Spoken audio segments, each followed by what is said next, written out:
Elon Musk stood at the center of the conference hall, a room filled with some of the sharpest minds in the world.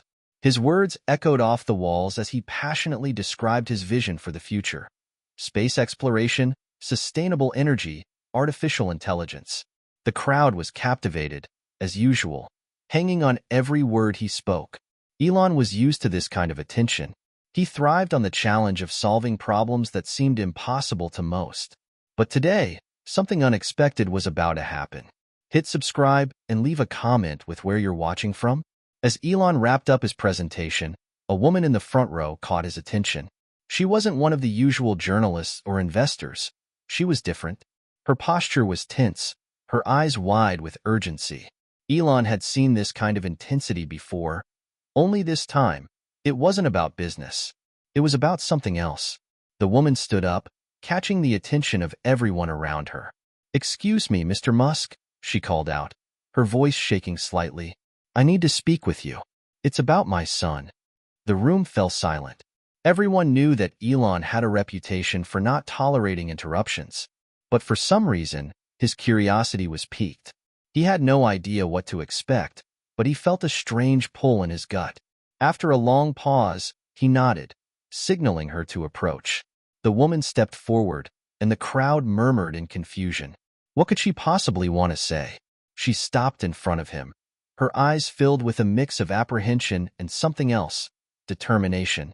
"Mr. Musk," she began, "I know this is unusual, but I believe my son has something that could change everything we know about the future." Elon raised an eyebrow. He had heard it all before. Parents always claimed their kids were special, often exaggerating their talents in the hopes of securing a brighter future for them. But the woman wasn't backing down. There was something about her that made him listen. "My son, Leo," she continued, "is only 5 years old, but his IQ is 240. A ripple of surprise washed through the room, but Elon remained silent, processing what she had just said. IQ 240? That was nearly off the charts. Could a child really possess that kind of intelligence? The woman looked up at him, pleading now. "Please, Mr. Musk, I need you to meet him. He's been reading books on quantum physics since he was 4. He solved a problem in energy systems last week that no one else could. And I'm afraid the world is not ready for someone like him." Elon felt a strange tug at his heart. The logic in her words made him pause. He had seen extraordinary talents before, but never from a child this young. Could she be telling the truth? He couldn't resist. "Where is he?" Elon asked, his voice laced with curiosity. "Right now? In the lobby. He's waiting to meet you." For a brief moment, Elon hesitated. The idea of meeting a 5-year-old with an IQ of 240 was almost too unbelievable to entertain. But then again, he had seen so many impossible things in his life, things that had turned into reality. What harm could it do? "All right," he said, stepping down from the stage. "Let's see what all the fuss is about." The walk to the lobby felt surreal. Elon had been to hundreds of events like this: high-stakes conferences, cutting-edge tech demos, game-changing discussions. But this was different. There was something about this situation that made him uneasy. Was this truly some kind of marketing stunt? Or was he about to meet a young genius who could challenge everything he knew? As he entered the lobby, his eyes immediately locked onto the boy. Leo was sitting on one of the chairs, his tiny hands folded neatly on his lap, his posture straight but relaxed. He was wearing a simple blue t-shirt and jeans, looking every bit the innocent child. But his eyes were full of intensity. They glowed with curiosity, as if he had already seen things that most adults could never comprehend. Elon walked toward him, extending his hand with a smile. "Hey there, Leo. It's nice to meet you." The boy looked up at him with an unwavering gaze. He didn't smile back. Instead, he tilted his head slightly, almost as if he were analyzing Elon in the same way Elon often studied complex equations. "Elon Musk," Leo said in a soft but clear voice, as though it was the most natural thing in the world to address one of the most famous people on the planet by his full name. "You design rockets. You're working on electric cars. You're trying to make humans a multi-planetary species. But you're forgetting something important." Elon froze. He was used to people idolizing him, but this child, this 5-year-old, was speaking to him like an equal, like he had a point to prove. "And what am I forgetting, Leo?" Elon asked, his voice calm, yet curious. The boy's lips parted slightly, as though preparing for a revelation. "You're forgetting the very thing that will allow humanity to survive on Mars. You're not thinking about energy storage in a way that will work in the long term. The batteries you use are too inefficient." Elon blinked, caught off guard. He hadn't even asked the boy anything yet, and Leo was already critiquing his life's work. The boy didn't wait for a response. "You've got a lot of great ideas, but if you really want to make a difference, you need to rethink everything. Your whole approach is wrong." Elon was stunned. This wasn't some precocious child making vague statements. Leo had pinpointed a flaw in Elon's designs that had been bothering him for years, but hadn't been able to articulate himself. How could a 5-year-old possibly know this? Elon felt a rush of adrenaline. "You really think so?" he asked, his voice barely containing his excitement. Leo nodded, his expression serious. "I do. I think I can help you, but you have to trust me." For the first time in a long while, Elon was at a loss for words. What was happening? Was this child really the genius his mother claimed him to be? Or was there something more at play here? Something beyond even his understanding? He looked into Leo's eyes and realized that this moment, this strange, surreal encounter, was only the beginning. He had just met someone who could potentially change the world. But how would he navigate this? How could anyone prepare for a future shaped by the mind of a 5-year-old genius? Hit subscribe and leave a comment with where you're watching from. This story might just spark a new beginning. What's one thing that always pushes you forward, even when things get tough? The room was quiet as Elon sat across from Leo and his mother, Sarah. The hum of the conference hall seemed distant now, the noise of the outside world fading away as the three of them sat together in a quiet corner. Elon studied the young boy closely, his mind racing with questions. How could someone so young possess such profound insight? What kind of upbringing led to this? "Leo," Elon began softly, "I have to admit, I'm fascinated by what you've said, but I need to understand more about you, about how you came to know all of this." The boy didn't respond immediately. Instead, he looked down at his hands, as if considering how to answer. Sarah, Leo's mother, took a deep breath and began to speak. "He's always been different," Sarah said, her voice calm but filled with emotion. "I noticed something was special when he was only a baby. Most kids his age were babbling and learning basic words. But Leo, he was reading. By 2, he was solving basic math problems. By 4, he was reading textbooks on physics." Elon blinked in disbelief. "Textbooks on physics? At 4? Sarah nodded. "Yes. I thought it was strange at first, but I just figured he was a really advanced kid. But when he solved the equation I was working on, something that took me weeks to figure out, at just 3 years old, I knew something was happening that I couldn't explain. And then, it kept happening." She paused, looking at Leo with a mixture of awe and protectiveness. It wasn't just math or science. He could build things, solve problems. Sometimes, I wonder if his mind is working faster than anyone can keep up with. It's both amazing and terrifying, Elon. You have no idea how hard it is to raise a child like him. People don't understand, and I don't always know how to guide him. He's too advanced." Elon leaned back in his chair, processing Sarah's words. Raising a child prodigy had to be a monumental challenge. But this wasn't just any prodigy. This was a boy who had developed an understanding of subjects that most adults only dream of mastering. He turned to Leo, who was now looking at him with an intensity that made Elon's stomach flutter. "What do you want, Leo? What do you think you're meant to do with all this knowledge?" Leo looked straight at Elon, his eyes unwavering. "I want to help. I want to fix the things you're not thinking about. You think big, Elon. You want to change the world, but you're only focusing on one part of it. You're trying to get to Mars, but what happens here first? What happens on Earth?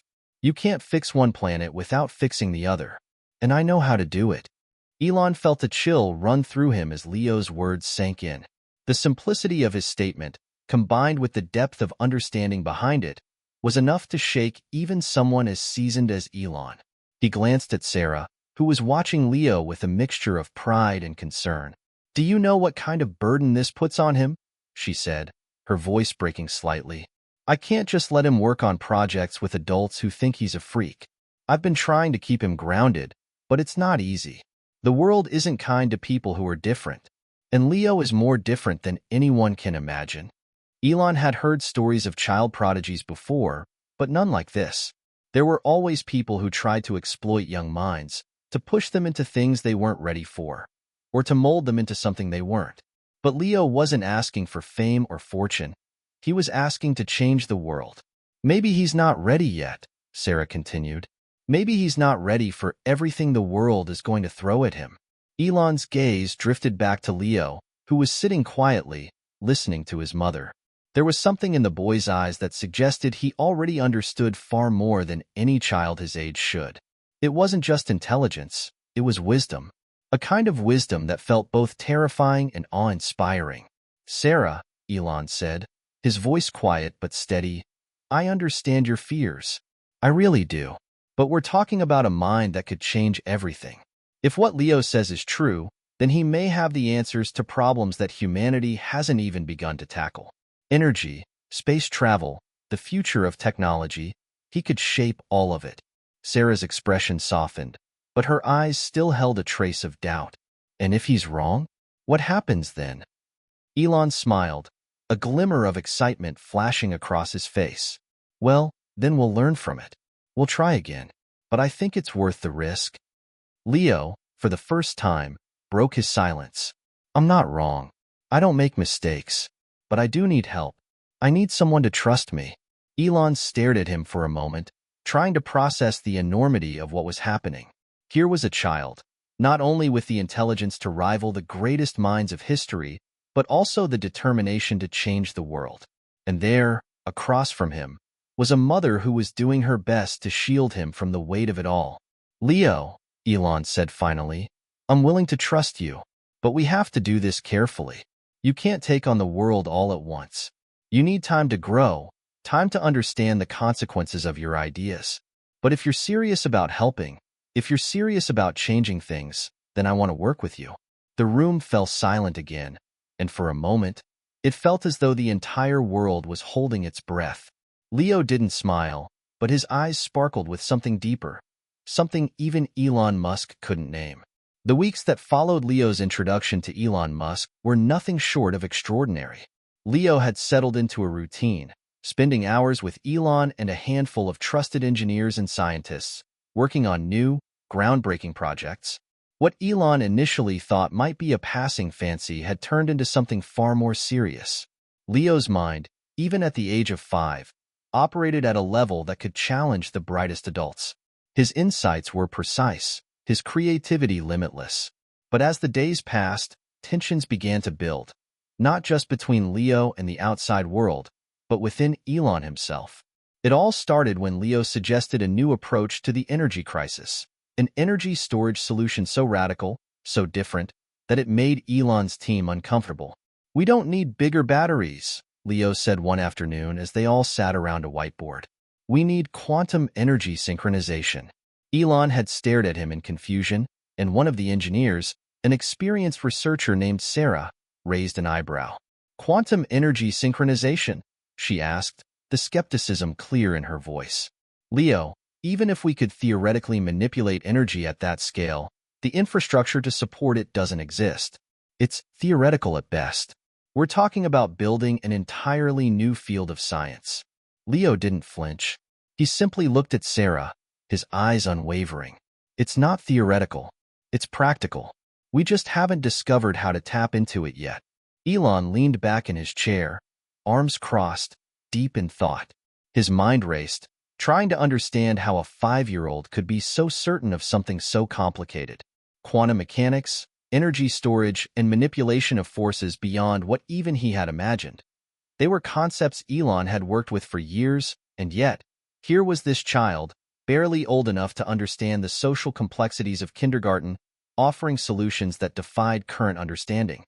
The idea made sense, in a way, but was it possible? Was Leo's brilliance pure intuition, or was he merely a child with a lucky guess? You're saying we should throw out the current models and start from scratch? Elon asked, his tone cautious. Leo nodded. Yes, you're using old science. The new science is already here. You just need to open your mind to it. That night, Elon found himself alone in his office, staring out at the stars. The weight of the conversation with Leo and his team weighed heavily on him. He had spent his entire career challenging the boundaries of technology, pushing toward a future that seemed impossible, launching rockets into space, creating electric cars that defied the traditional fossil fuel model, advancing artificial intelligence. But this was different. This wasn't just about moving the boundaries, it was about redefining them. And yet, there was a part of him that hesitated. It was a familiar feeling, the feeling of venturing into uncharted waters. Elon had always been a visionary, but the leap Leo was asking him to make felt like something that could break the very foundation of everything he'd built. Could he really trust a 5-year-old? Even one with an IQ of 240? The thought gnawed at him all night. The following morning, the tension between Elon's team and Leo began to rise. As Leo pushed for more radical ideas, many of Elon's engineers, including Sarah, began to voice their concerns. This kid is brilliant, Sarah said to Elon one morning, her voice low, as they watched Leo sketching out complex mathematical formulas on a giant whiteboard. But I'm worried we're not being responsible here.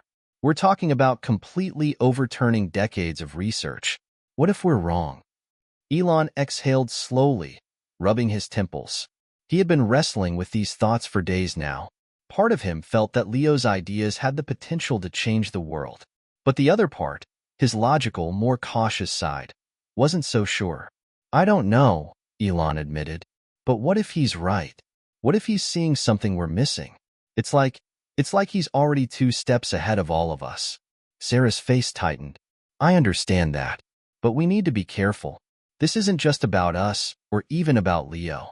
If we're wrong, the consequences could be catastrophic. We could burn through resources, waste money, and worse, we could lose credibility. Elon knew she was right. They were about to invest millions of dollars into an experiment that could either revolutionize the world or cause irreversible harm. The pressure was mounting, not just from the outside world, but from within his own team.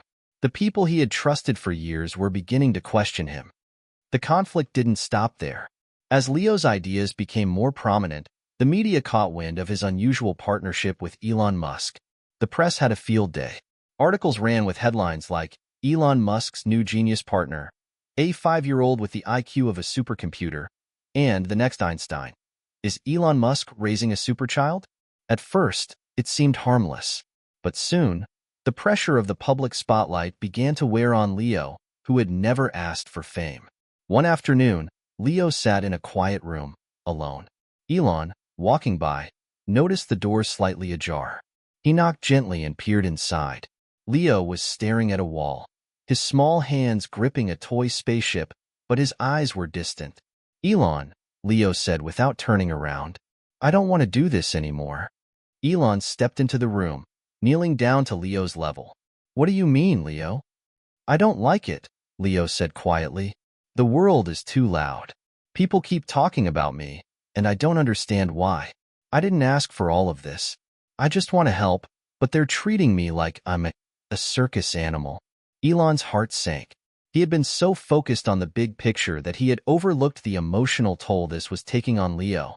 It was clear now that while Leo's mind was ahead of the curve, his heart was still that of a child, one who was overwhelmed by expectations he couldn't control. Elon, Leo continued, his voice trembling slightly, I don't know what to do. I want to change the world, but I don't want to be famous. I just want to build things. Make things better. Elon sat beside him, placing a hand on his shoulder. I get it, Leo. I really do. And I'm sorry for putting this pressure on you. But we need your ideas. The world needs them. Leo turned to him, his eyes filled with a mixture of confusion and frustration. But I didn't ask for the world. I just want to fix the things that matter. But you keep making it about something else. Elon took a deep breath, realizing that Leo's vision, while incredibly powerful, came with its own set of complexities. It wasn't just about the science. It was about how Leo could fit into the world he wanted to change. And if Elon wasn't careful, that world might end up breaking him.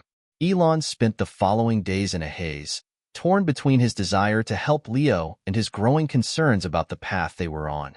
The world was watching. The media frenzy had only intensified, and Leo had become a symbol, not just of brilliance, but of the future itself. Yet, Leo had never asked for any of it. As Elon sat in his office, reviewing documents and papers, his mind constantly wandered back to that quiet moment in the room with Leo. The boy's innocence, his pure desire to create, was a stark contrast to the pressures of fame and expectation surrounding them.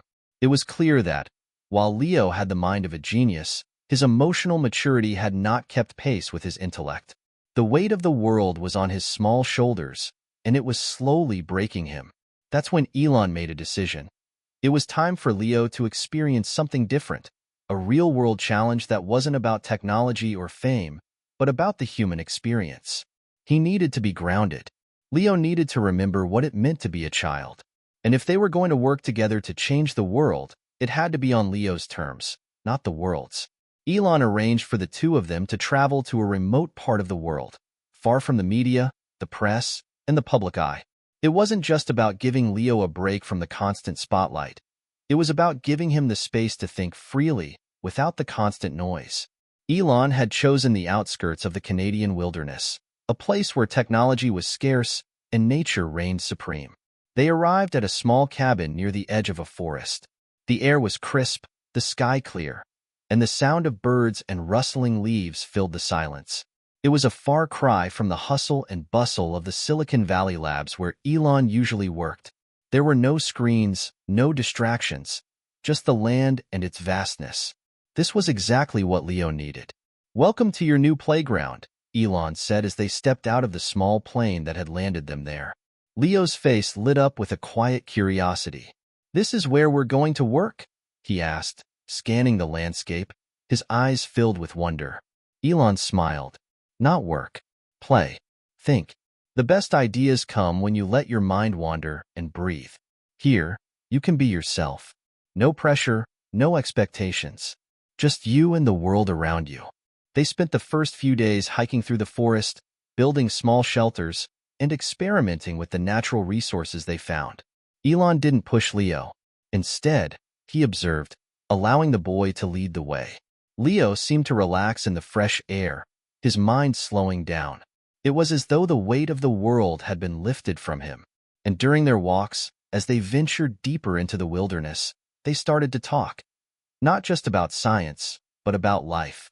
One evening, as they sat by a campfire, Leo turned to Elon with a question that seemed to come from nowhere. "Why do people want to go to Mars so badly?" Elon looked at him, surprised by the depth of the question. He thought for a moment, the crackling of the fire filling the silence between them. "Because," Elon said slowly, "we're looking for a future beyond Earth. People want to go to Mars because they believe it's the next step in our evolution.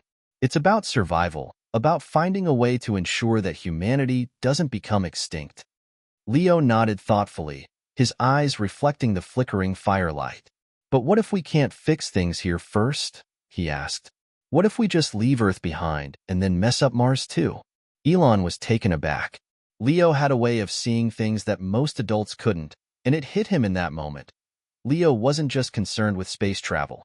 He was concerned with the ethics of it all. "You're right," Elon said quietly. "We can't just jump to another planet without fixing the one we have." "But how do we fix it, Leo? How do we solve problems like energy, resources, and the damage we've done to the environment? Do you have an answer?" Leo stared into the fire for a long time, his small face lit by the glow. Then, almost in a whisper, he spoke. "We can't fix Earth without fixing ourselves first." Elon blinked, taken aback by the simplicity yet profundity of the statement. He had always approached problems from a technical, scientific angle, but Leo was seeing something beyond the equations. "What do you mean?" Leo shrugged, looking out into the darkened forest, his voice quieter now. "We're too focused on the future, on getting to Mars, on going beyond.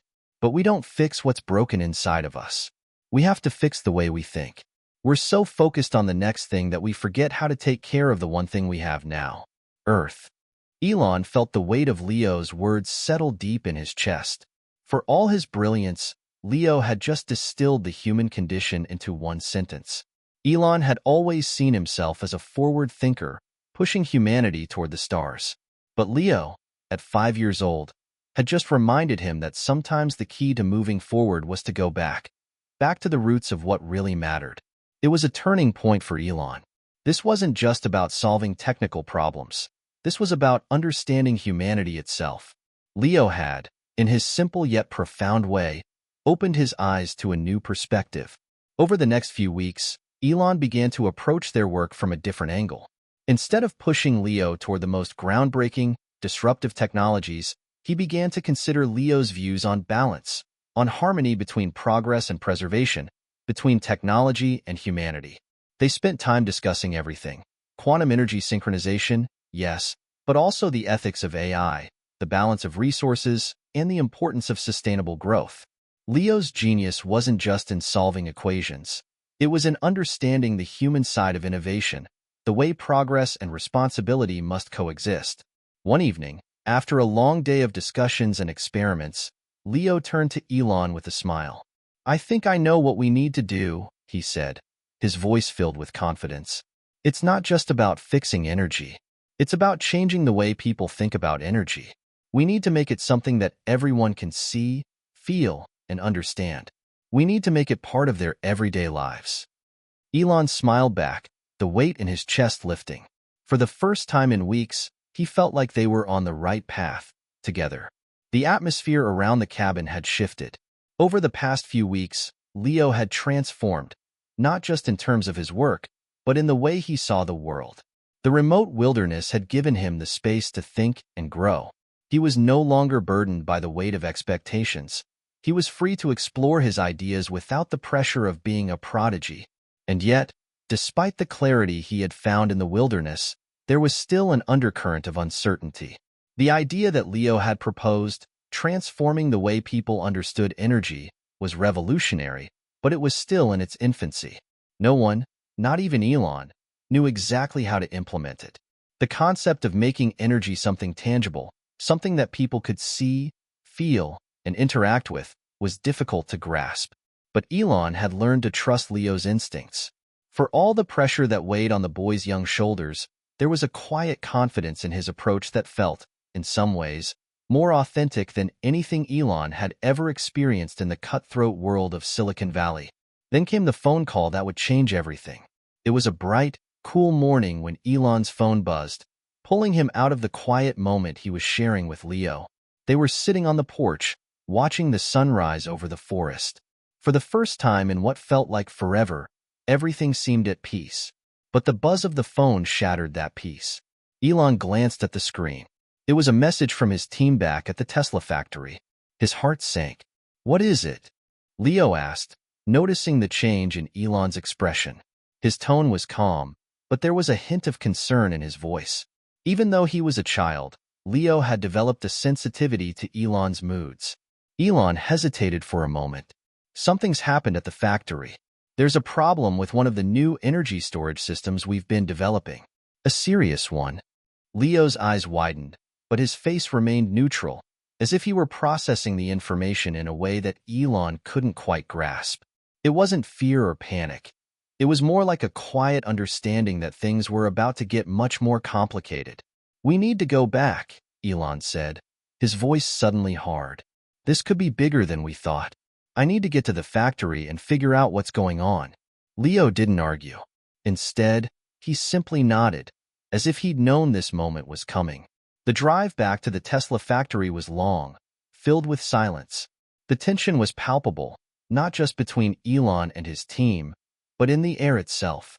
The factory was bustling when they arrived, but there was a sense of unease that hung in the atmosphere. Engineers were gathered around a series of screens, their faces grim. Mr. Musk, one of the lead engineers, Aaron, greeted him, his voice tight with anxiety. "We've hit a major snag. The new system, it's unstable. The energy storage we've been testing is more volatile than we anticipated. We've had a few unexpected surges in power." We're worried that it could lead to an explosion if we don't get this under control. Elon felt a knot tighten in his stomach. They had been testing this system for months.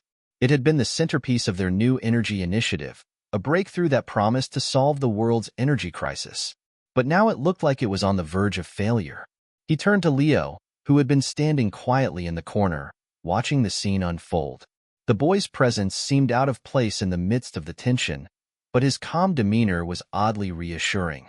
Leo stepped forward, his small voice cutting through the room like a calm breeze. "You're looking at it all wrong," Leo said, his eyes sharp and focused. "The system isn't the problem.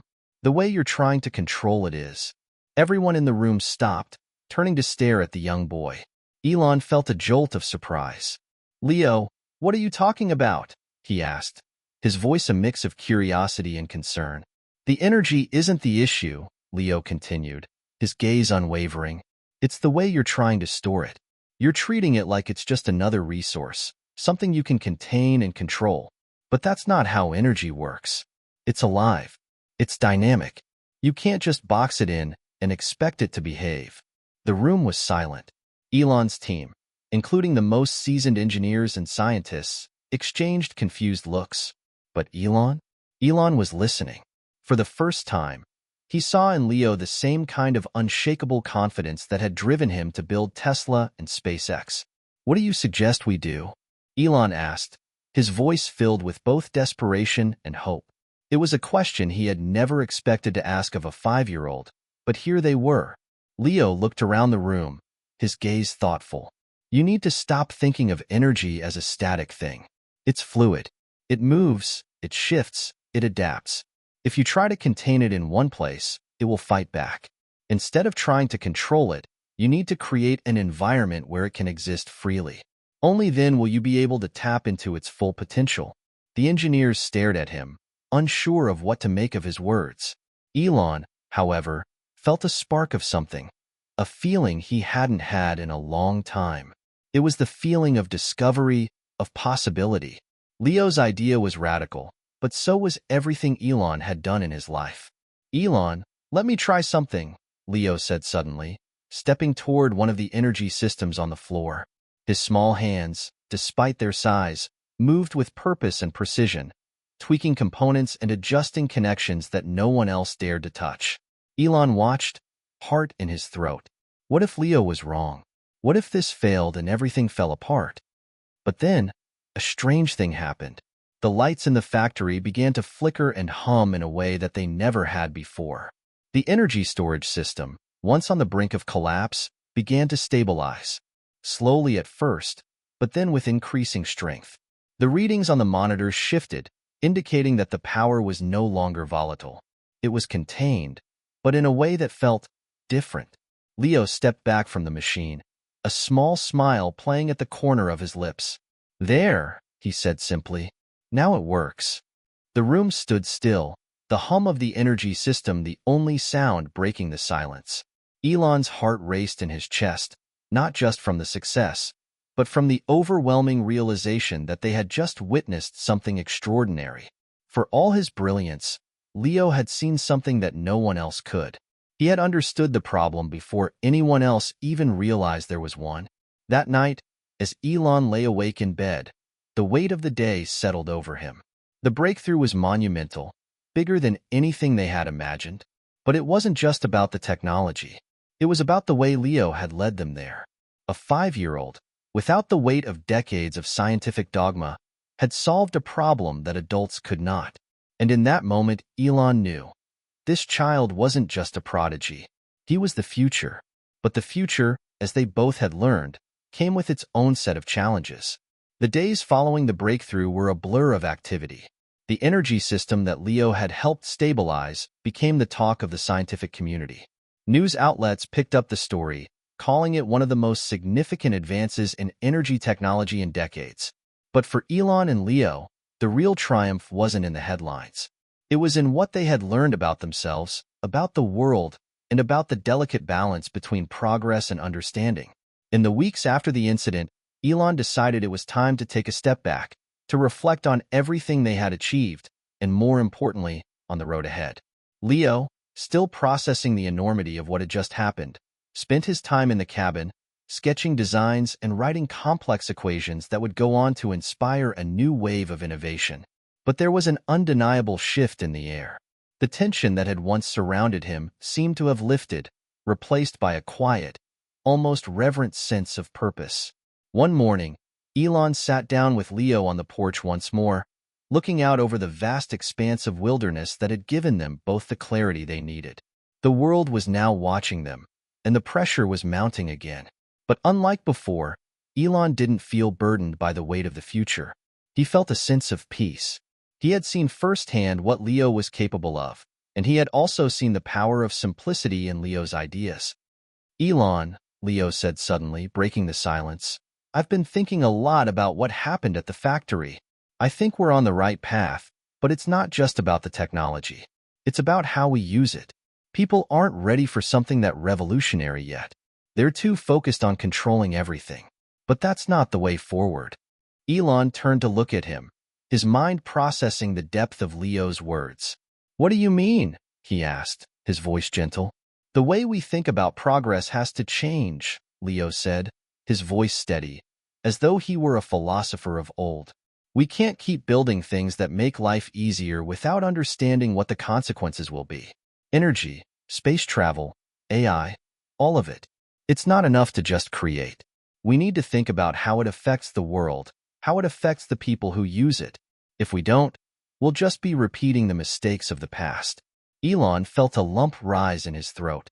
In that moment, he realized how much he had come to rely on Leo's guidance. The boy wasn't just a genius. He was a visionary in the truest sense of the word. But what set Leo apart wasn't just his intellect. It was his humanity. Leo wasn't concerned with fame or power. He wasn't trying to conquer the world. He was trying to make it better. And that made all the difference. "You're right," Elon said, the weight of those words sinking in. "We've been so focused on the future that we've forgotten about the people who will live in it. But that changes today. We're going to build the future, Leo. The future you've imagined." Back at the Tesla headquarters, the breakthrough was no longer just a one-off solution. It had sparked a movement within Elon's team. Engineers and scientists had started thinking differently, rethinking everything they thought they knew about energy, technology, and innovation. The momentum was palpable, but the journey wasn't without its challenges. There were hurdles to overcome. Critics, some from within Elon's own organization, questioned the practicality of Leo's ideas. The media continued to follow them, turning every word and every action into something that could either build or tear down their vision. And Leo, despite all his brilliance, still struggled with the pressure. It wasn't the science that got to him. It was the noise, the constant barrage of questions, interviews, and expectations. Elon knew it was time to give Leo the space he needed to allow him to grow at his own pace. No more rushing. No more expectations. This wasn't about transforming the world in an instant. It was about building it thoughtfully, with care and integrity. A few weeks later, as they sat in the lab reviewing new data, Leo spoke up once more, his voice calm and clear. "I've been thinking," he said, his words carrying the weight of 1,000 ideas. "I don't want to just fix one thing. I want to change the way people think about fixing things." Elon leaned forward, intrigued. "What do you mean?"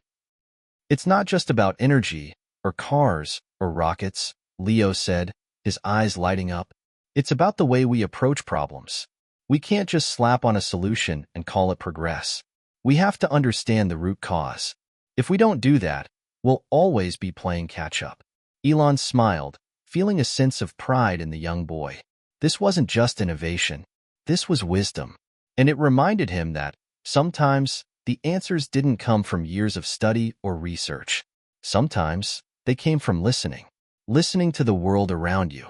Listening to the voices of the future. "You're going to change the world, Leo," Elon said, his voice thick with emotion. "And you're going to do it the right way." Leo looked up at him, a small but genuine smile on his face. "We're going to change the world, Elon. Together." Weeks turned into months, and the ripple effects of Leo's ideas began to spread.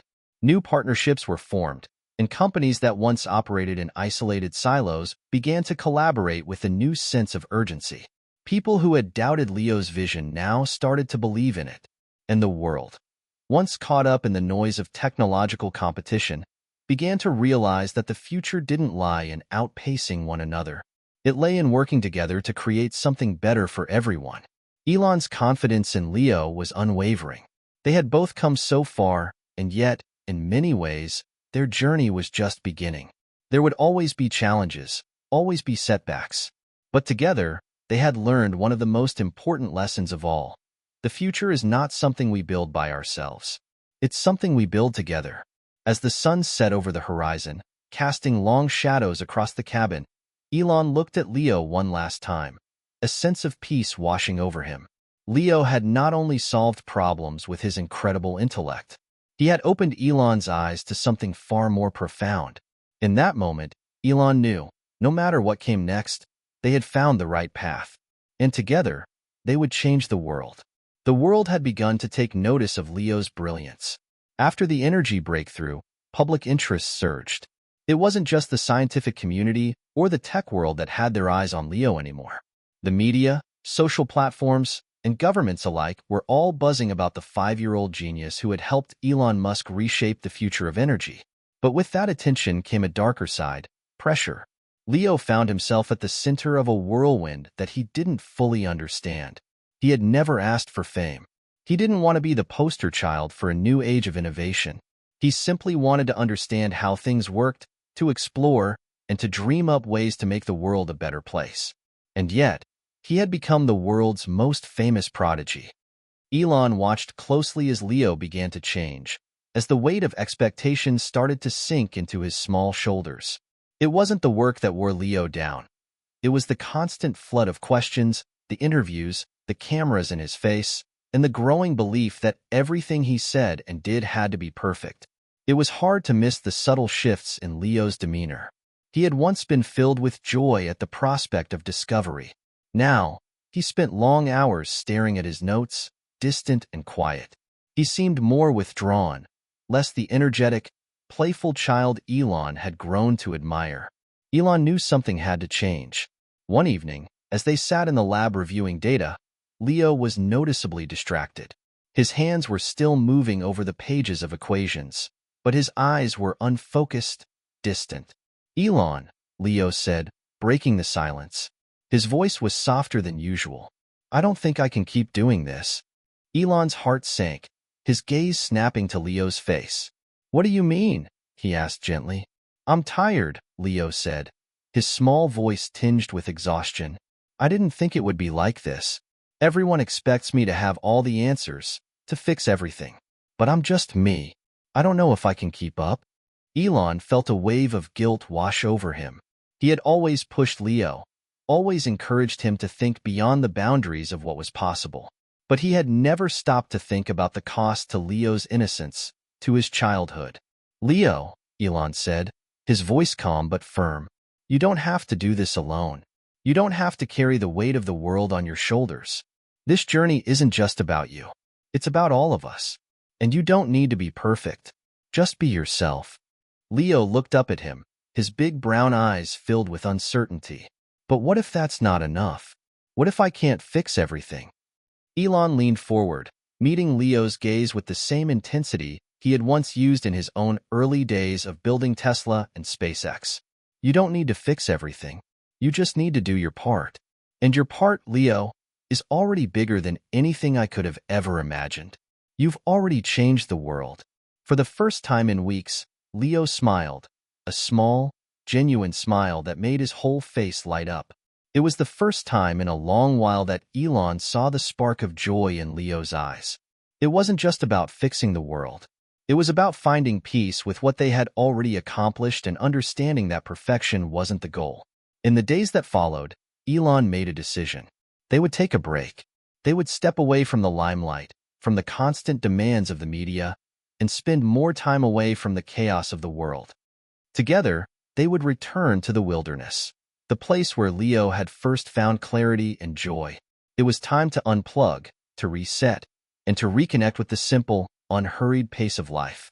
As they boarded the small plane to the cabin, Elon turned to Leo, who was sitting quietly by the window, gazing out at the sprawling landscape below.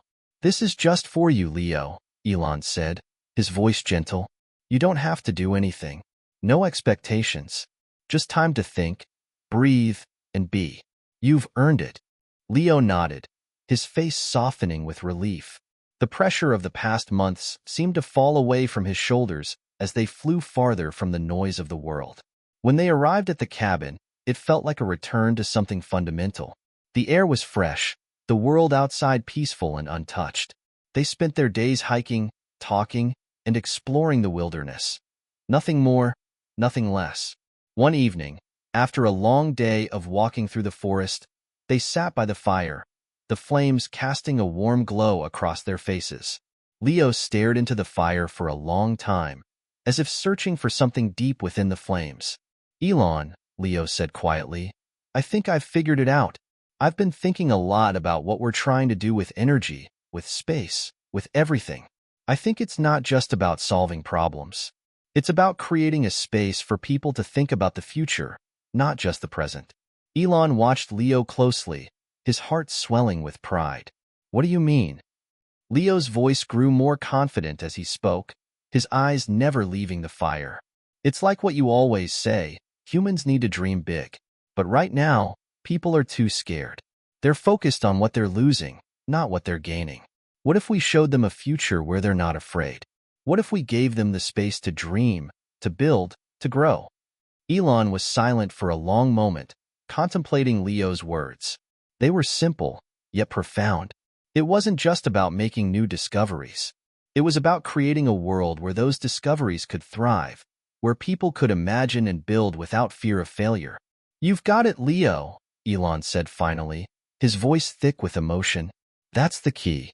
Not just solving problems, creating possibilities. You've just given me a new way to think about everything." Leo smiled, the joy that had once seemed so far out of reach now returning to his face. "I think we can do it, Elon. I think we can show the world a future that's worth dreaming about." The next few months were a period of reflection and growth for both of them. Elon had always been a visionary, but Leo's words had opened his eyes to something deeper. Together, they began to shift their focus, not just on pushing the boundaries of what was possible, but on inspiring others to think bigger, to be bolder, and to embrace the unknown. They didn't have all the answers, but they were no longer afraid to ask the hard questions. As the world moved forward, so too did Elon and Leo. They didn't know exactly where their path would lead, but they knew that they were no longer chasing a distant, unattainable dream. They were building it, one step at a time, with the hope that the future they created together would inspire others to do the same. And as the years passed, one thing became clear. They weren't just changing the world. They were changing the way people saw it. The cabin, nestled in the remote wilderness, had served as the perfect place for reflection and rejuvenation. Elon and Leo spent weeks away from the pressures of the world, rediscovering the joy of curiosity and exploration. But, inevitably, the world had a way of pulling them back. The breakthroughs they'd set into motion weren't going to wait. The whispers of Leo's genius had already turned into a global conversation, and the promises they'd made to transform the future had begun to draw closer. When they finally returned to the city, it was like stepping back into a storm. News outlets clamored for interviews, CEOs from around the globe reached out for partnerships, and governments began to look at them not as individual players, but as harbingers of the future. Leo had become a symbol of possibility, a symbol of what could be achieved when intellect and imagination merged with a deep sense of responsibility. The pressure was relentless, but Leo seemed to handle it with the same quiet grace he always had, though Elon could see the undercurrent of exhaustion that had returned.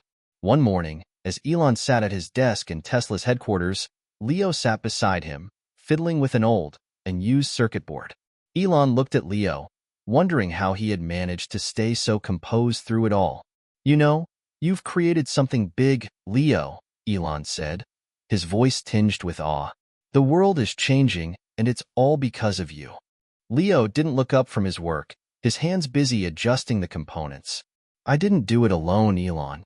We're all part of it. You made this possible. You gave me the space to think, to grow, to create.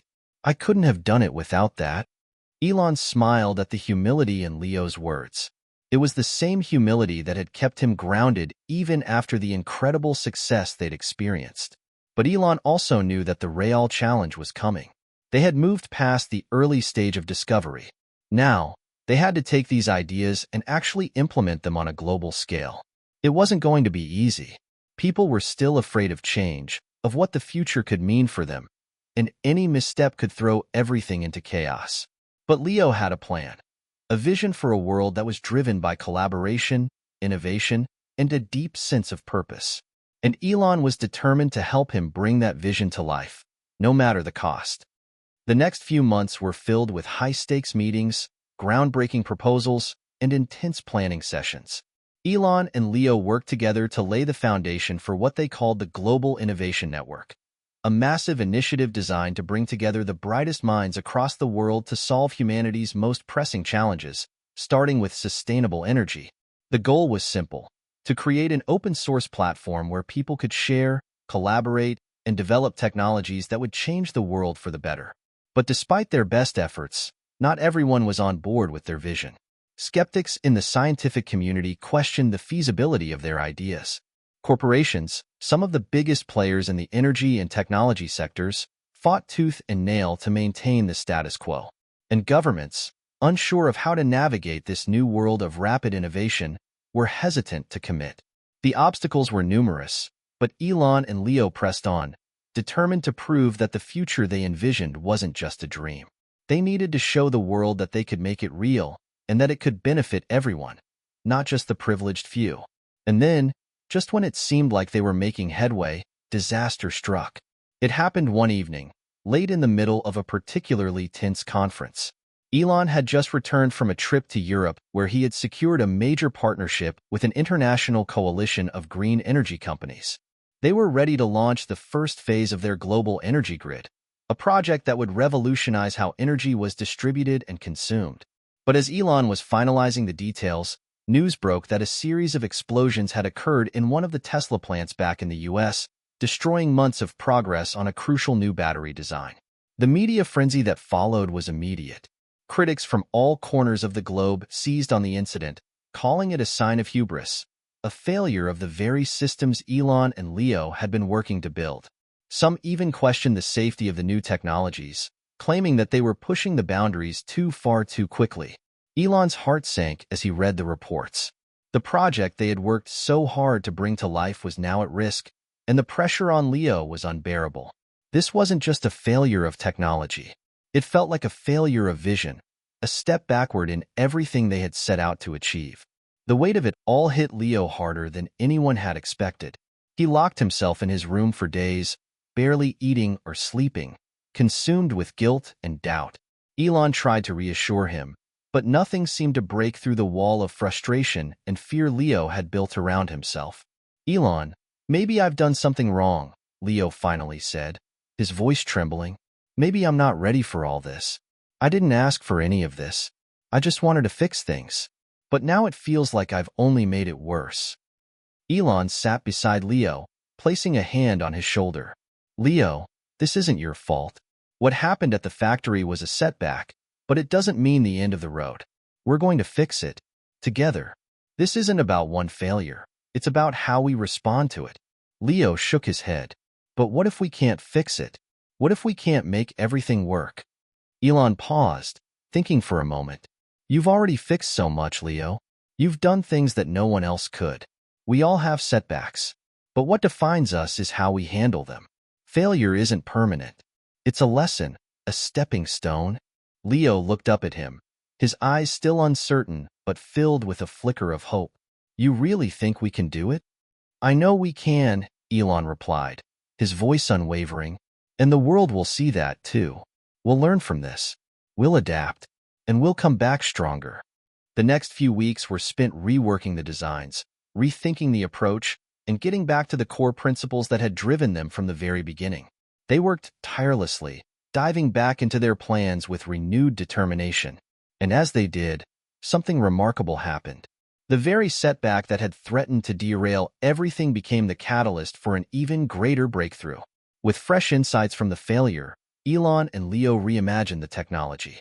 They pushed the boundaries of what they thought was possible, incorporating new materials and designs that would make the energy systems even more sustainable and efficient than before. By the time the next round of testing came around, the results were nothing short of astounding. The new systems were not only safer, but they were also more cost-effective and scalable than anyone had anticipated. The world took notice. The global innovation network grew exponentially as new partnerships were formed and communities rallied behind their vision. The explosion at the factory, which had once seemed like the end, had become the spark that ignited a new era of collaboration and ingenuity. And in that moment, Leo realized something that had eluded him for so long. Failure wasn't something to be feared. It was part of the process. It was an opportunity to grow, to rethink, and to ultimately come out stronger. Together, Elon and Leo had created something more powerful than any technology. They had created a movement that would inspire the next generation of thinkers, innovators, and dreamers to rise up and change the world. And it was only just beginning. As the momentum built around the global innovation network, it quickly became clear that the world was at a tipping point. The crises of the past, climate change, energy shortages, political polarization, and economic inequality seemed to have pushed humanity to the edge. But now, more than ever, there was a growing sense that the solution lay not in division, but in unity. The blueprint for this new world wasn't just in the hands of a few. It belonged to everyone. And it was Leo, the young genius, who had given the world the key. The media coverage that had initially been overwhelming now began to shift. What had once been skepticism turned into admiration. Leo wasn't just a symbol of potential anymore. He was a real catalyst for change. People began to realize that the future wasn't something that could be designed in isolation. It was something that required the collective genius of millions. Elon and Leo, together, had started something far greater than any one company or individual. They had ignited a global movement. It wasn't long before the first major pilot projects of the Global Innovation Network began to roll out. Tesla's energy solutions, redesigned and now more efficient, were starting to be integrated into communities worldwide. Solar grids and battery storage systems powered entire villages in remote areas of Africa. In Europe, a collaboration between multiple nations resulted in the creation of a new high-speed, carbon-neutral transportation system. And in Asia, a massive network of smart cities was being developed, where every aspect of life, energy, water, food, was connected and optimized through AI-driven solutions. Leo was still only 5 years old, but his impact was already shaping the world on a scale that many thought was impossible. In each of these initiatives, his ideas had planted the seeds for a future where technology wasn't a tool of control, but a force for good. People who had once been skeptical about his age or the feasibility of his ideas were now joining the effort, inspired not by Leo's intelligence alone, but by the vision he had for humanity. The ripple effect was becoming a tsunami. One afternoon, as Elon and Leo were visiting a solar plant in South America, Leo asked something that had been on his mind for weeks. "Elon," he said, his voice serious, "what's next? What do we do after we've solved the energy crisis? What happens then?" Elon smiled, his eyes twinkling with both excitement and weariness. "We keep moving forward. Energy is just the beginning. Once we've cracked that, we move to space. We make life multiplanetary. We build new ecosystems, new cities, new ways of living. And while we're doing that, we'll continue solving problems, tackling health, education, communication, food production. The future is limitless." Leo looked at him thoughtfully, his eyes narrowing as he considered the possibilities. "And we won't stop until everyone has access to it, right?" Elon nodded, his heart swelling with pride at Leo's maturity. "That's right. We won't stop until we've created a world where no one is left behind." Leo paused, then asked a question that surprised Elon. "But do you think everyone will be ready for it? Will they understand what we're doing?" Elon stopped walking for a moment and turned to face Leo. It was a question he hadn't asked himself, not in those terms. He had been so focused on the technology, on the solutions, that he hadn't truly stopped to consider the societal shift required for it all to work. "Not everyone will be ready," Elon said, finally. "But that's why we're doing this. We're showing them a vision. one where they can see the possibilities for themselves. And once they do, there will be no turning back. Leo nodded, seeming satisfied with the answer, but Elon could see the weight of the question still lingering in his young mind. The road ahead wasn't just about creating technology. It was about creating a culture that would embrace it. Back at headquarters, Elon and Leo were busy with finalizing their plans for the next big step, a global summit to unite world leaders, innovators, and visionaries under one roof to discuss the future. It would be the first of its kind, a true gathering of minds where the solutions to the world's most pressing problems would be proposed, debated, and developed in real time. It wasn't just about showcasing their accomplishments. It was about creating a platform where people could come together, learn from one another, and build a shared vision for the future. The event would have a focus on transparency, collaboration, and, most importantly, accessibility. It was crucial that the solutions they proposed weren't limited to the elite, but to the people who needed them the most. Elon stood at the helm of this vision, leading the charge, but it was clear that it was Leo's influence that had truly sparked it. Every initiative, every new project, every technological advance, these weren't just innovations. They were pieces of a much larger puzzle, and Leo had been the one to see the picture first. The Global Innovation Summit arrived sooner than they had expected. The event was held in New York City, and as the date drew closer, the buzz surrounding it grew. The anticipation was palpable. This wasn't going to be just another conference. It was the first step toward a new world order, a world where collaboration and sustainability were the driving forces of progress. On the day of the summit, the world's brightest minds from every corner of the globe gathered under one roof. Engineers, scientists, politicians, environmentalists, and activists, people from all walks of life, united by a single purpose: to solve humanity's biggest challenges. Elon stood at the podium, introducing the keynote speaker, a small, 5-year-old boy who had changed the trajectory of history. As Leo took the stage, the room fell silent. The child genius who had once been an enigma was now standing before them, ready to share his vision of the future. But unlike most speakers of his age, Leo didn't rely on a script or presentation slides. He spoke simply and directly, addressing the crowd with a clarity and maturity far beyond his years. "We can solve these problems," Leo began, "but we can't do it alone. We need to work together. We need to build a world where everyone has access to what they need, where no one is left behind. We have the technology. We have the knowledge. But what we need now is the will to make it happen." Elon watched as the audience hung on Leo's every word. The child wasn't just speaking to them about technology. He was speaking to their hearts, reminding them of their shared responsibility for the planet and for each other. "We are all part of this," Leo continued.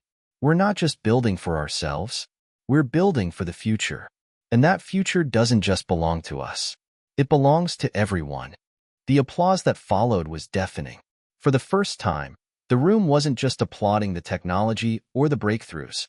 They were applauding the vision, the belief that the future could be better, that they could all be part of it, and that change was possible if they only had the courage to take the first step. As the summit came to a close, the world was forever changed. The initiatives that were born in that room would ripple across the globe, bringing hope and transformation to those who needed it most. The summit wasn't just a meeting of minds. It was the beginning of a new era. For Elon and Leo, the journey had only just begun. Together, they had ignited a spark. And now, they were watching it grow into a fire that would light the way for generations to come. Hit subscribe and leave a comment with where you're watching from. This story might just spark a new beginning. What's one thing that always pushes you forward, even when things get tough? The Global Innovation Summit had brought a wave of optimism, but the real work was only just beginning. While the summit had successfully united many of the world's brightest minds, the reality of implementation was much more complex. Leo and Elon knew that their vision, however grand, was not going to be realized overnight. There were forces, both visible and unseen, that would try to tear it down. The skeptics, the vested interests, the challenges of infrastructure, politics, and human nature itself. But if there was one thing they had learned from the setbacks of the past, it was that change wasn't easy, and it certainly wasn't linear. Every leap forward would be met with a pushback, but the key was to keep moving, to keep evolving. Elon and Leo sat in a large conference room, a glass wall giving them a panoramic view of the city below. It was late, and the room was filled with charts, maps, and blueprints of everything they were working on. The noise of the bustling city outside felt like an echo compared to the silence within. "We've made incredible strides, but the real test is ahead of us," Elon said, leaning back in his chair. He sounded thoughtful, as though he was mulling over something that had been bothering him. Leo, who was busy scribbling on a notepad, didn't look up. "The real test? Like, the next phase of the energy grid?" Elon nodded but then paused, looking at his young partner with a hint of concern. "Yes, but that's just part of it. The real test is whether we can convince the world, not just the politicians or the tech billionaires, but the average person.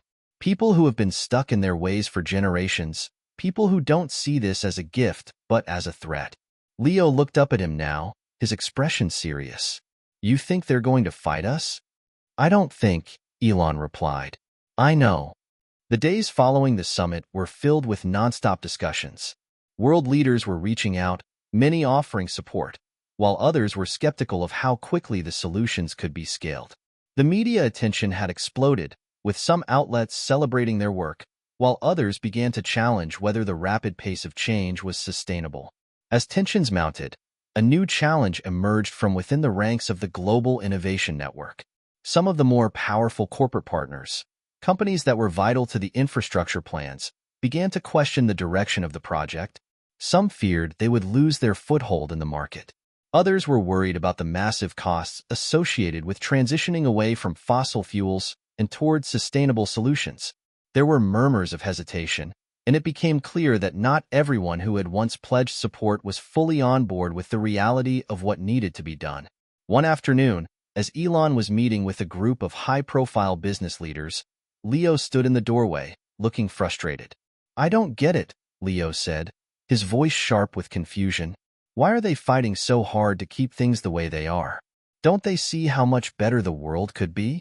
Elon stood up from the table, dismissing the executives for a moment. He walked over to Leo, trying to put his thoughts into words. "You've seen the data, Leo. You know the potential of what we're trying to do. But most of these people are driven by something different: power, fear, legacy. The idea of letting go of everything they've built is terrifying. They think the status quo is the only way forward, even though they know it's killing us." Leo's eyes flashed with an intensity that was both fierce and innocent. "But they're wrong. It's not just about money or legacy. It's about people's lives. About the future of all of us." Elon sighed, running a hand through his hair. "I know. And that's the challenge we face. We've already made a lot of enemies. People who want to keep the system as it is because it benefits them. But the harder part is convincing the rest of the world. The people who are stuck in the middle, unsure of which direction to go. If we want to bring them with us, we need to show them that this isn't some pipe dream. It's real, and it can work." Leo looked out over the city, his small frame casting a long shadow. "But how do we get them to see that? How do we get everyone to understand?" Elon smiled slightly. "That's the million-dollar question, kid. It's about trust. It's about showing people that this isn't just some tech fantasy. It's the future. The only future." Despite the challenges, the first tangible results of their work were becoming undeniable. The solar grids in Africa were starting to make a real impact. In remote villages, electricity was no longer a luxury, it was a standard. For the first time, children were able to study at night. Farmers were able to grow crops with precision agriculture tools powered by renewable energy. Small businesses that had once struggled to survive without power were beginning to thrive. But not all was perfect. There were still regions where corruption or political unrest made it difficult to implement their solutions. In some places, the established energy monopolies fought tooth and nail to maintain their hold. But as each region started to see the benefits of renewable energy, there was a growing groundswell of support. People who had once been doubtful were becoming allies. It wasn't enough, though. For the vision to succeed, they needed the global community, not just local movements, to fully embrace it. And that meant pushing through the toughest resistance. A few weeks later, a major summit was held in Geneva to address the most contentious issue: the funding and international cooperation needed to create a global sustainable energy system. The room was filled with government officials, scientists, and CEOs, all of whom had their own agendas. Some were hoping for quick financial gains. Others wanted to ensure their countries or companies didn't lose their competitive edge. But there was a twist. The most influential people in the room weren't just the corporate titans or seasoned politicians.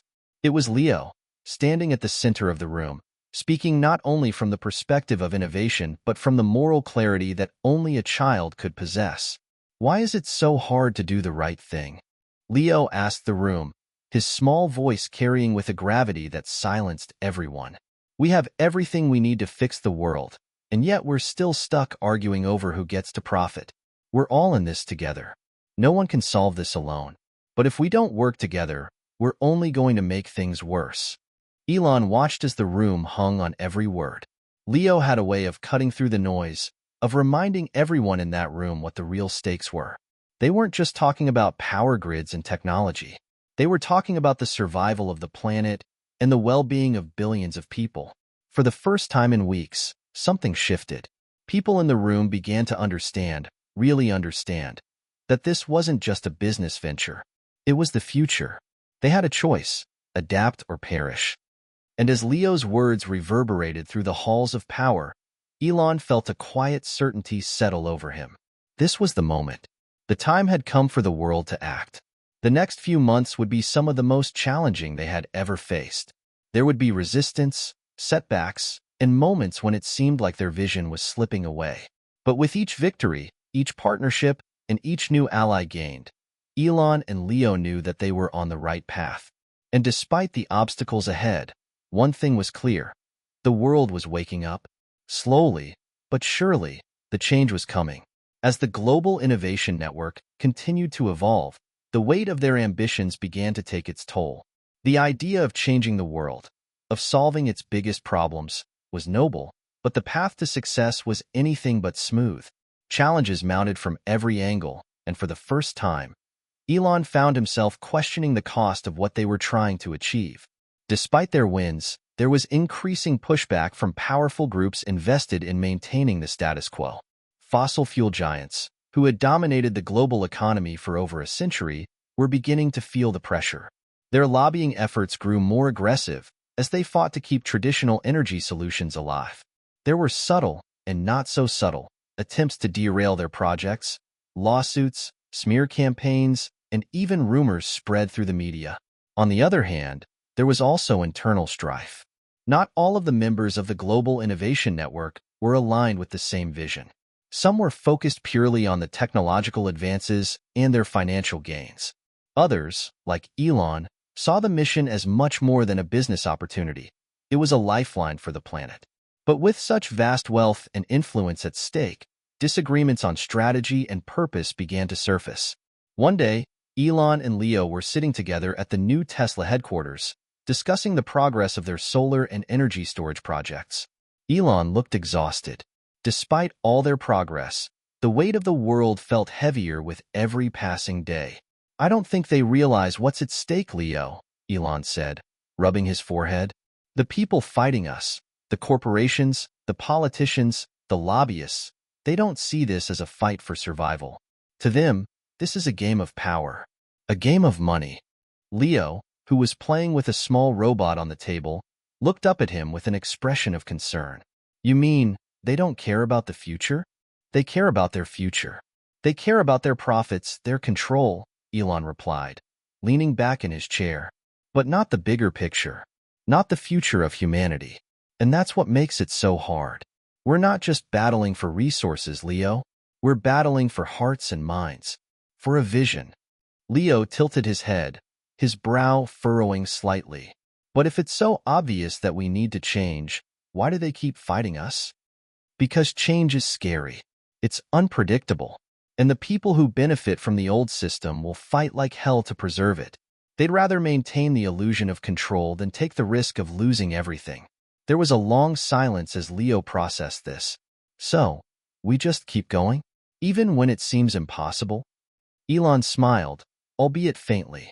"Yeah, we keep going. Because what's the alternative? Letting everything collapse? Letting the world burn because some people are afraid of losing power? Leo's expression softened. I guess you're right. I've never thought about it like that before. But I still don't get why they don't just see what we're doing is better. It's the only way. Despite the mounting pressure, Elon and Leo continued to push forward. The new renewable energy projects were proving effective, particularly in developing countries, where access to power was often a luxury. In rural regions of Asia and Africa, solar-powered microgrids were transforming lives, allowing schools to stay open later, hospitals to provide better care, and small businesses to operate efficiently. These projects, fueled by the Global Innovation Network, were proof that a sustainable future was not just a dream, but a real possibility. Yet, as the impact of these initiatives grew, so did the resistance. The corporate world was beginning to fight back in ways that were more than just legal battles. There were stories about sabotage, tanks of fuel mysteriously setting fire to new solar farms. Political allies who had once supported the network were now backing off, pressured by fossil fuel industries and their allies in government. One day, Elon was notified of a massive data breach. Someone had accessed Tesla's core servers and, in what seemed like a coordinated attack, stole sensitive plans for the new sustainable battery technology. It wasn't just a financial loss. It was a blow to the integrity of their efforts. Who would do something like this? Elon muttered, staring at the computer screen, trying to understand the depth of the breach. Leo, who had been observing from across the room, stepped up to the desk. His young face was serious, more focused than ever before. Do you think it's the people who don't want us to succeed? Elon nodded slowly. It's likely. Someone doesn't want this to work. Someone wants to stop us. What do we do now? Leo asked. We rebuild, Elon said, his voice firm. We don't back down. They might have stolen the designs, but they can't steal the vision. They can't take the future from us. But as they began working to recover the stolen data, the stakes grew higher. Elon's personal life, too, was beginning to show signs of strain. The pressures from the business, the never-ending media attention, the battles with powerful adversaries, it was taking a toll. His relationships with his family became more distant. Even his close friends, who had supported him in the past, were now starting to question his sanity. One evening, after a particularly grueling day of meetings and negotiations, Elon found himself in his office, alone. The city skyline stretched out in front of him, and the weight of it all seemed to press down on him, heavier than ever before. He thought back to the first conversations he had with Leo. The young boy had been so full of hope, so determined.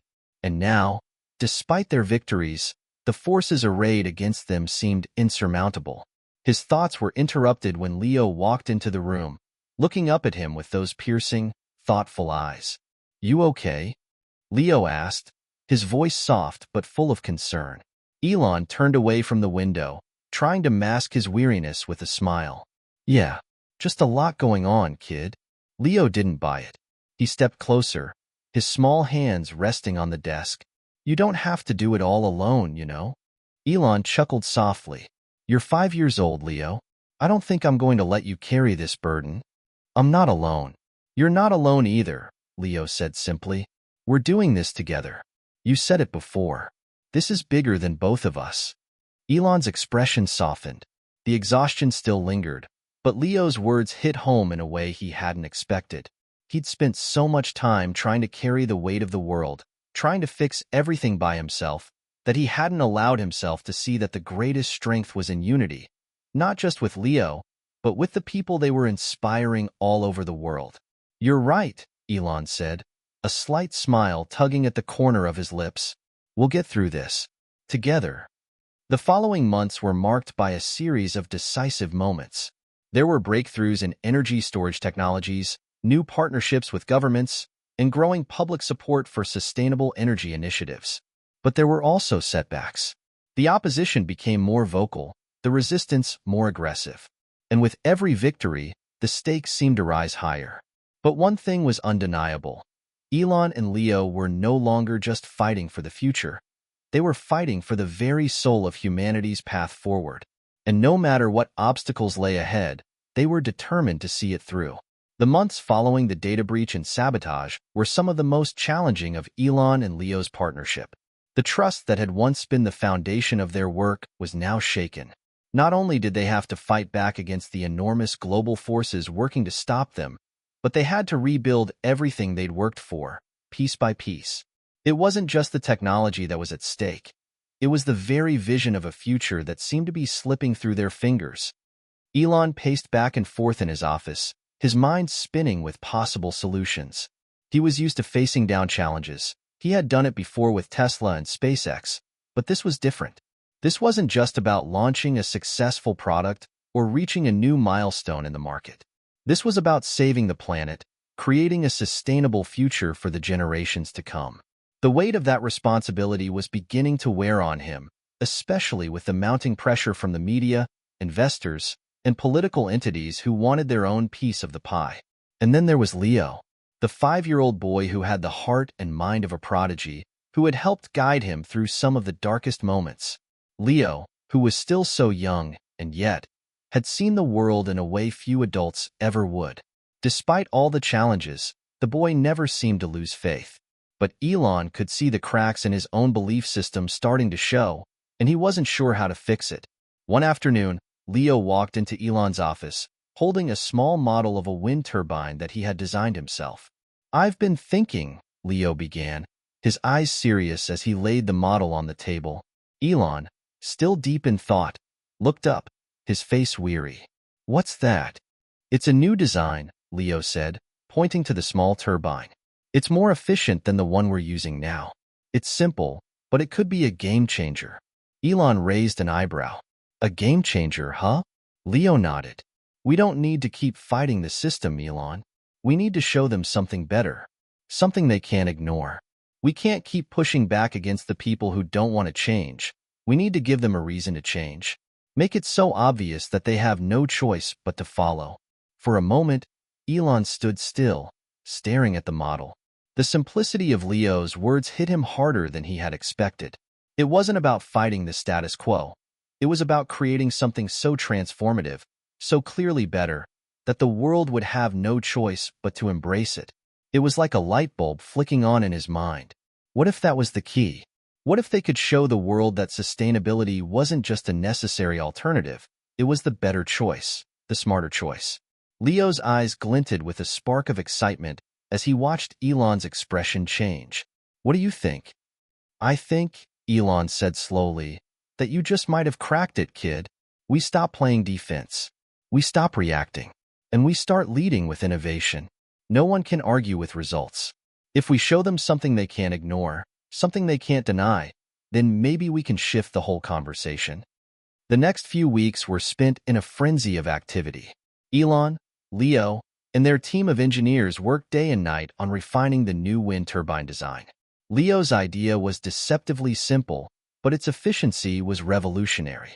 It wasn't just a matter of making it work, it had to be perfect. They needed to prove to the world that sustainable energy wasn't just a theoretical solution. It had to be a tangible, functional, and superior alternative to the current systems in place. While they worked tirelessly, the political and corporate battles continued to escalate. Their rivals, especially the fossil fuel industry, were now pulling out all the stops. They launched smear campaigns, calling into question the viability of Elon's entire vision. Political figures began to backtrack on their support, fearing the backlash from lobbyists and their wealthy donors. Meanwhile, traditional energy companies were doing everything they could to disrupt the progress that was being made. But despite the external pressure, there was a palpable sense of momentum building within the global innovation network. They were no longer just reacting to the resistance. They were pushing forward with a new sense of urgency and clarity. The day of the public demonstration arrived. Elon and Leo stood together on a massive outdoor stage, surrounded by a sea of media, investors, and curious onlookers. The wind turbine, now fully operational, stood proudly behind them, its blades spinning gracefully in the afternoon breeze. It was beautiful, efficient, and, most importantly, it worked. This was the moment they had been working toward for so long. Elon stepped up to the microphone first, his voice carrying across the crowd. "Ladies and gentlemen," he began, "today, we are proud to present to you a future that works, not just for some, but for all. For too long, the world has been dependent on systems that harm our planet, our health, and our future. Today, that changes. Today, we begin a new chapter. He gestured toward Leo, who stood beside him, his small face illuminated by the sunlight. This young mind, Elon continued, has helped lead us here. He's the reason we're able to stand here today and say that the future of energy isn't just a dream, it's a reality. Leo stepped forward and smiled shyly at the crowd. We don't need to fight the past, he said simply. We just need to show people something better. And if we do that, they'll follow. The crowd fell silent for a moment. It wasn't just the words. There was a sense of truth in Leo's voice that cut through all the noise. He wasn't just a child speaking from theory.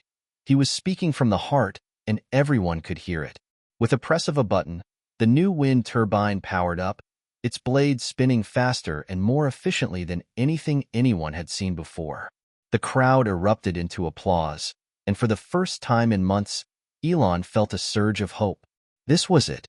This was the shift they had been waiting for. As the event concluded and the media began to swarm, Elon and Leo walked off the stage together. Elon could feel the weight lifting off his shoulders, just a little bit. They had taken a bold step forward. The demonstration had worked, the turbine was a game changer, and the world was starting to notice. Do you think they'll listen now? Leo asked as they walked toward the backstage area. Elon looked down at him, a proud smile tugging at the corner of his lips. I think they have to.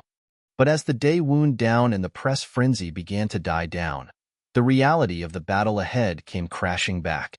This was only one step. The world was watching, but that didn't mean the fight was over. The forces that wanted to maintain the old system wouldn't give up easily. Still, Elon couldn't help but feel a renewed sense of optimism. This wasn't just about energy. This was about changing the way people thought about the world, changing the way they saw their own future. And with Leo by his side, he knew they were ready for whatever came next. The days after the wind turbine demonstration were a blur. Media coverage exploded across the globe, and the viral success of the new technology brought an unexpected tidal wave of attention. Elon and Leo were now more than just innovators. They were global icons. The public embraced their vision with open arms, and soon, the first wave of corporate partners started to sign on. The world, it seemed, was finally ready to listen. But as always, with success came opposition. While the crowds cheered and the press hailed their achievement as the dawn of a new era, behind the scenes, the battles were just beginning. There were whispers from the old guard, those entrenched in the fossil fuel industries, the oil magnates, the politicians tied to corporate interests. They were watching closely, and they were not happy. One evening, after a series of back-to-back interviews, Elon found himself in a quieter moment, standing on the balcony of his private residence, overlooking the city. He was alone, staring out at the horizon, trying to process everything that had happened. His mind wandered back to his early days at Tesla and SpaceX, the battles, the setbacks. Everything had always been uphill. But this felt different. This was the moment when everything could change. Leo, who had been working on a new set of calculations in his lab, wandered in and leaned against the doorframe, watching Elon. The boy, though still only 5, had an uncanny ability to sense when Elon needed a moment of reflection. You're thinking about the future, aren't you? Leo asked softly. Elon turned, surprised but not startled. Yeah, just wondering if we've done enough yet. Leo crossed the room, his small hands in his pockets, looking out over the city with a childlike wonder. You know, we've already changed a lot of things. We gave people a choice. A better way. True, Elon replied, his voice tinged with doubt. But I've seen how these things go. People get excited, but the real work comes when the excitement fades. When the media attention dies down, that's when the real challenges begin. Leo nodded sagely for a 5-year-old. But you never stop, right? Elon couldn't help but smile at Leo's wisdom. No, I guess I don't. For the first time in weeks, Elon felt a weight lift off his shoulders. Perhaps the boy was right. The world may not be ready for every change they had in mind, but the spark had been lit. It wasn't just about technology anymore. It was about culture. about a shift in the very way people thought about their future. The next morning, as Elon prepared for another round of meetings, the phone buzzed with a notification that made his heart sink. A new video had surfaced online, an exposé targeting the Global Innovation Network. The video, produced by one of the largest media conglomerates in the world, accused Elon's initiatives of being part of a larger corporate takeover disguised as saving the planet.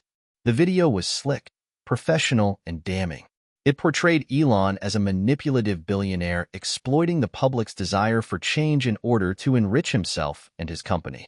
They showed old footage of Elon discussing his vision for Mars colonization and painted it as a distraction from the real issue, his supposed greed. Elon watched the video in stunned silence. He knew that public perception could be easily swayed, but this felt different. It wasn't just an attack on him. It was an attack on everything they were building. The message was clear. If they couldn't tear him down personally, they would tear down his mission. He picked up the phone and called Leo. "Hey, what's going on?" Leo answered after a few rings, his voice chipper as always. Elon began, his voice quiet with frustration. "I think we've got a problem. There's a video going viral right now, accusing us of using the climate crisis to make money." "Oh no," Leo said, sounding genuinely concerned. "What are we going to do?" Elon leaned against the desk, trying to keep his composure. "We keep moving forward. We show them the truth. The world will try to knock us down, Leo. It always does. But that doesn't mean we stop. We just keep doing what we know is right." Leo thought for a moment before responding. "We can't let them control the story. We have to tell people the real story. We've done more than just make money. We're changing the future." Elon nodded. "Exactly. We have to make sure people know that." Within hours, the Global Innovation Network's media team had begun strategizing a counter-response. Elon, though exhausted, agreed to do a live interview to address the accusations head-on. He needed to show the world that his vision wasn't about profit, it was about legacy, about the future of the planet. The interview, broadcast live from a studio, quickly became one of the most watched segments in recent history. Elon, ever composed, addressed the accusations directly, explaining how his projects were designed to be self-sustaining, non-profit, and focused entirely on creating a sustainable future. "The world doesn't need more billionaires accumulating wealth at the cost of the environment," Elon stated firmly. "We need innovation that benefits everyone.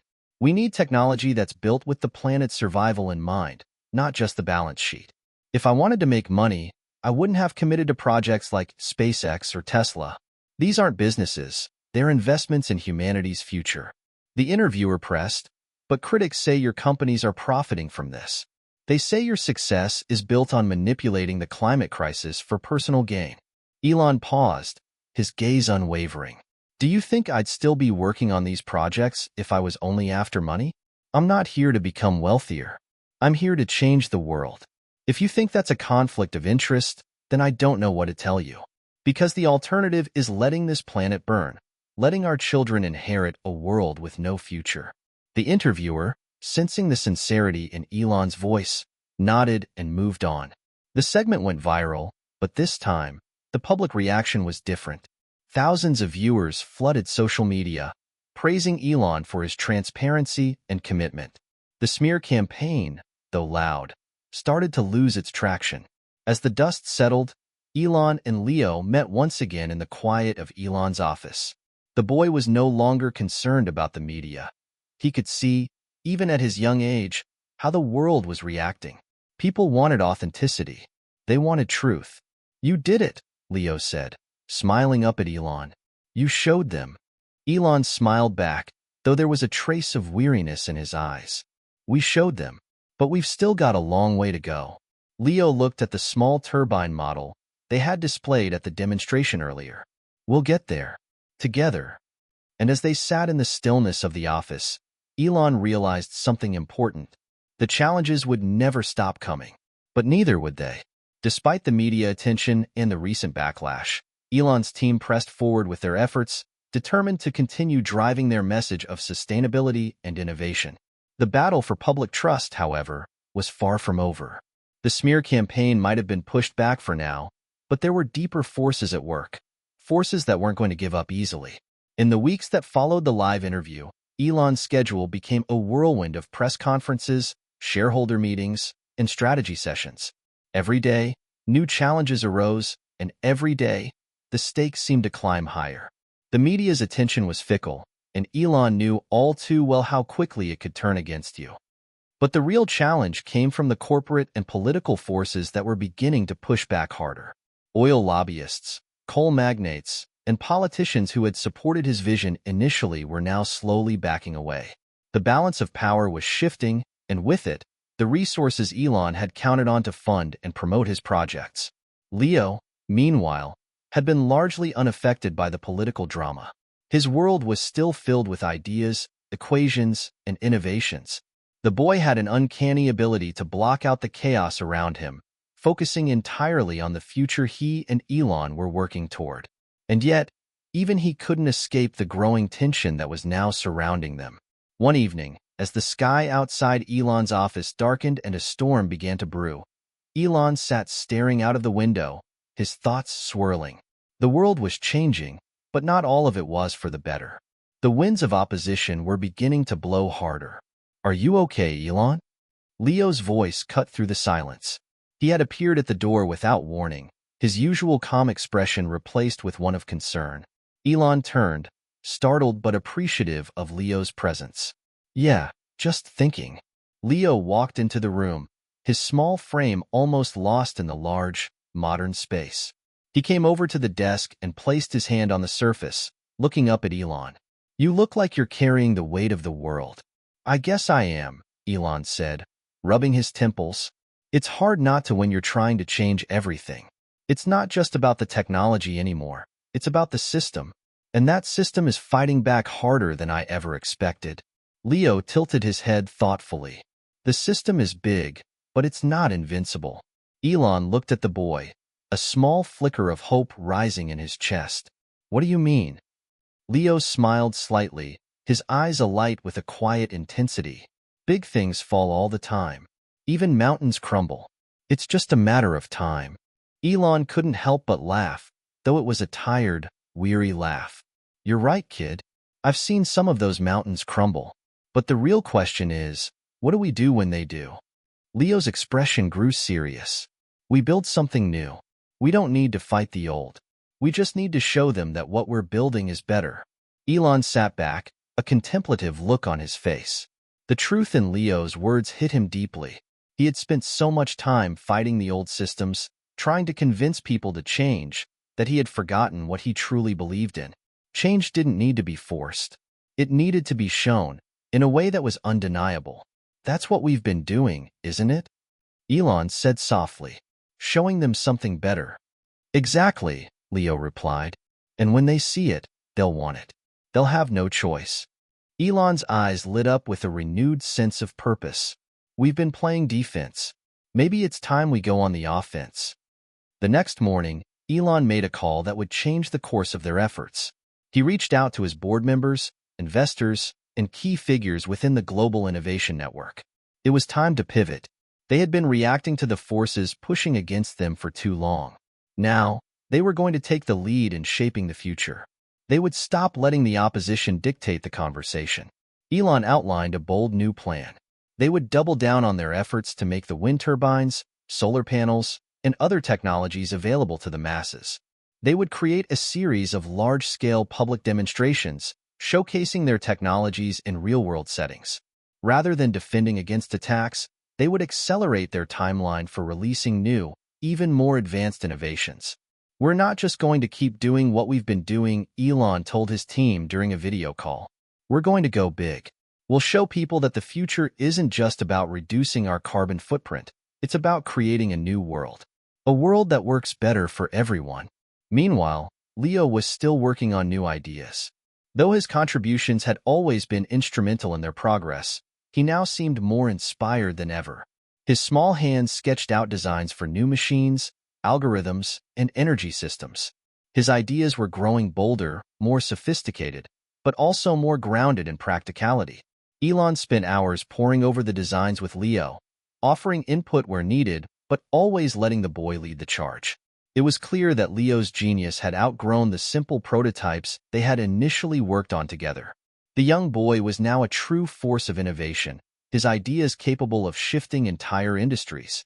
One afternoon, as the storm clouds finally parted and the sun broke through the haze, Elon met Leo in the lab. They stood together, looking at the latest prototype, a new type of energy storage system, one that could store power for longer periods with almost no energy loss. This, Elon said, gesturing to the prototype, could change everything. It's not just about energy anymore. It's about how we store and distribute it. Leo grinned. That's the plan, right? To change the whole system. Elon smiled back, more confident than he had been in days. That's the plan. We'll show the world that the future isn't just about surviving. It's about thriving. The next public demonstration was set to be the biggest yet. This time, the technology would be showcased on a global scale, live feeds from multiple continents, demonstrations on how their wind turbines could power entire cities, and real-world examples of how their energy storage systems could revolutionize the way the world used power. As the countdown to the event began, Elon could feel the pressure mounting. It wasn't just about presenting new technology anymore. It was about proving that their vision for a sustainable future wasn't a pipe dream. It was something everyone could reach out and touch. And once again, Leo was by his side, helping him prepare. The boy had been a steady source of inspiration for Elon through the hardest days, and now, as the world watched, they would face the storm together. The day of the demonstration arrived, and the world tuned in. The wind turbines were spinning, the solar panels were collecting energy in real time, and the new energy storage systems were being deployed across the globe. As the live feed flickered to life, Elon stood at the forefront, ready to show the world that the future was no longer something to be feared. It was something to be embraced. The demonstration was a massive success. Live broadcast from across the globe captured the moment when Elon's wind turbines, powered by their new, hyper-efficient energy storage systems, lit up entire cities. The scale of the event was staggering. In cities like New York, Tokyo, and Nairobi, streets were bathed in energy from the very technologies that had been under scrutiny just months before. The world was watching, and for once, it felt like everything was moving in the right direction. But as the cheers and applause rang out, Elon couldn't shake the nagging feeling that the true challenge was still ahead of them. The technology was working. The people were excited. But the powers that be, the entrenched industries that had ruled the global energy sector for centuries, were not going to give up without a fight. In the days following the demonstration, Elon's team received an unexpected visit from a group of high-ranking officials. They weren't the media, and they weren't investors. These were powerful players, government representatives, corporate moguls, and lobbyists, who were clearly concerned about the rapid progress of Elon's innovations. Elon sat at the head of the long table in his conference room, feeling the weight of the moment. He had known this was coming. He had known that his vision, as transformative as it was, would threaten the status quo. But now that it was real, he had to confront the very forces he had spent years trying to outmaneuver. The leader of the group, a tall man in his late 50s with a slick suit and a demeanor that screamed authority, spoke first. "Mr. Musk," he began, his voice measured but firm, "we appreciate the work you've done. You've proven that your technology works, and we're not here to question that. But the real question is whether or not the world is ready for such rapid change." Elon leaned forward, his eyes steely. "The world doesn't have a choice. The climate crisis is here.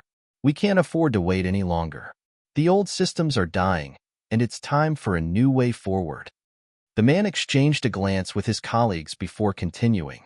"We're not disputing the urgency of the climate crisis.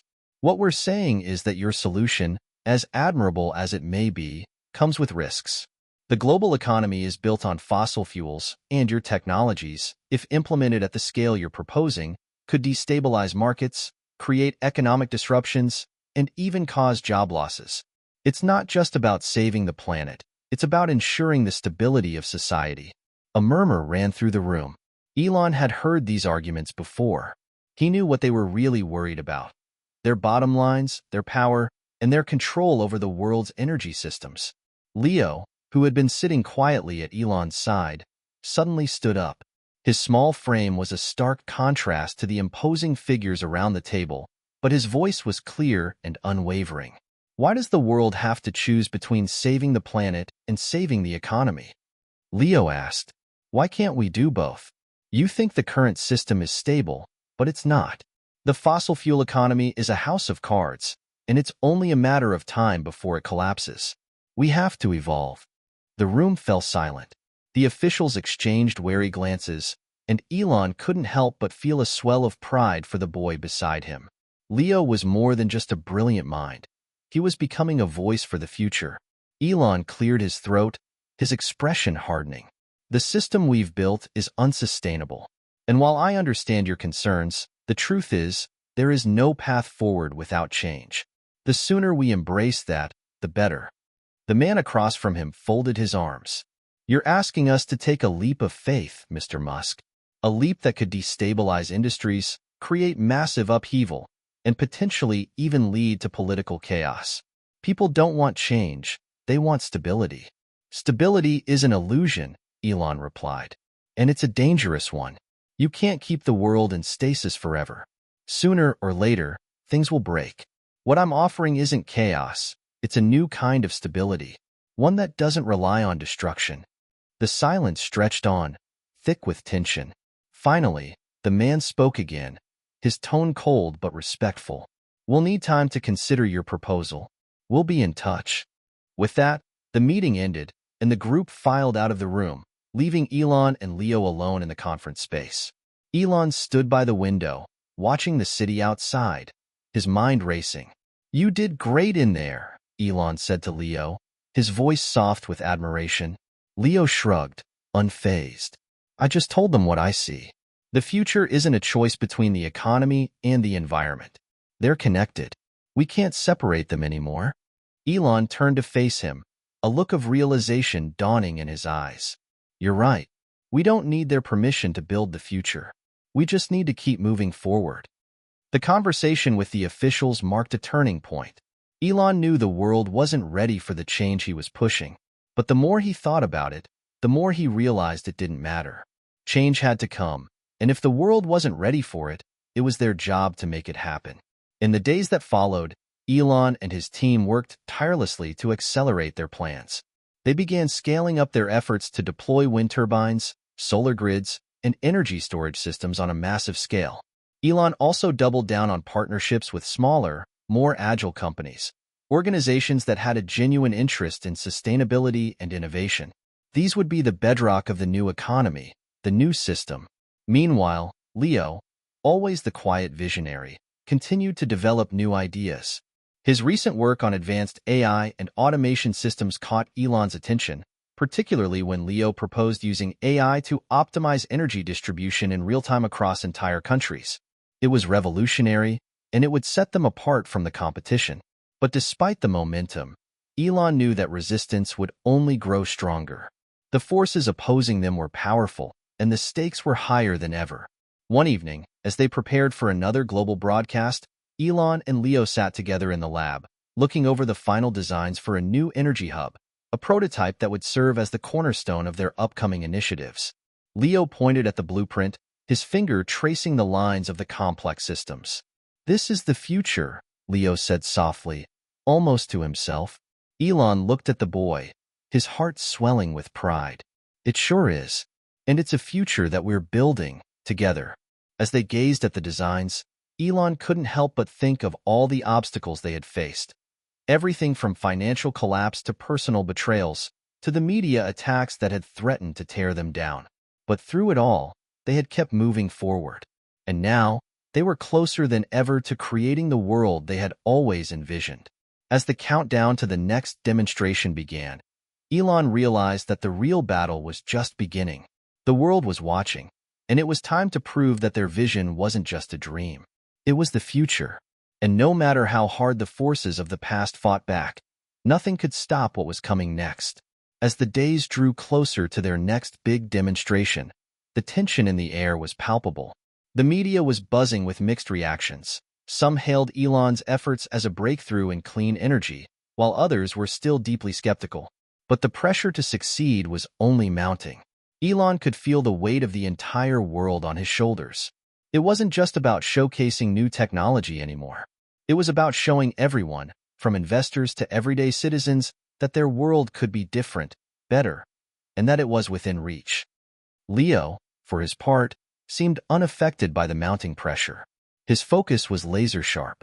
In the last few weeks, he had been working on refining his energy optimization system with a group of engineers, testing simulations, and building prototypes with precision. He had an uncanny ability to see beyond the current problems and visualize the future in a way that no one else could. And Elon had come to rely on him in ways he hadn't expected. "Elon," Leo said one afternoon as they sat over a holographic projection of the energy grid, "I've been thinking, if we could use AI to optimize energy distribution not just on a city level but on a national scale, we could completely eliminate waste. Every time there's surplus energy, it could be automatically redirected to areas that need it. No more blackouts, no more overloading." Elon stared at the projection, his mind racing. He had always known that AI would play a key role in the energy revolution, but Leo's idea was something far more advanced than anything he'd seen before. If they could pull this off, it would not only revolutionize energy storage, it would revolutionize the way the entire world used energy. "Leo, that's incredible," Elon said, a smile tugging at the corners of his lips. "If we can get this working, it could change everything. We're talking about a truly decentralized, global energy system." Leo nodded. "Exactly. The beauty is in the efficiency.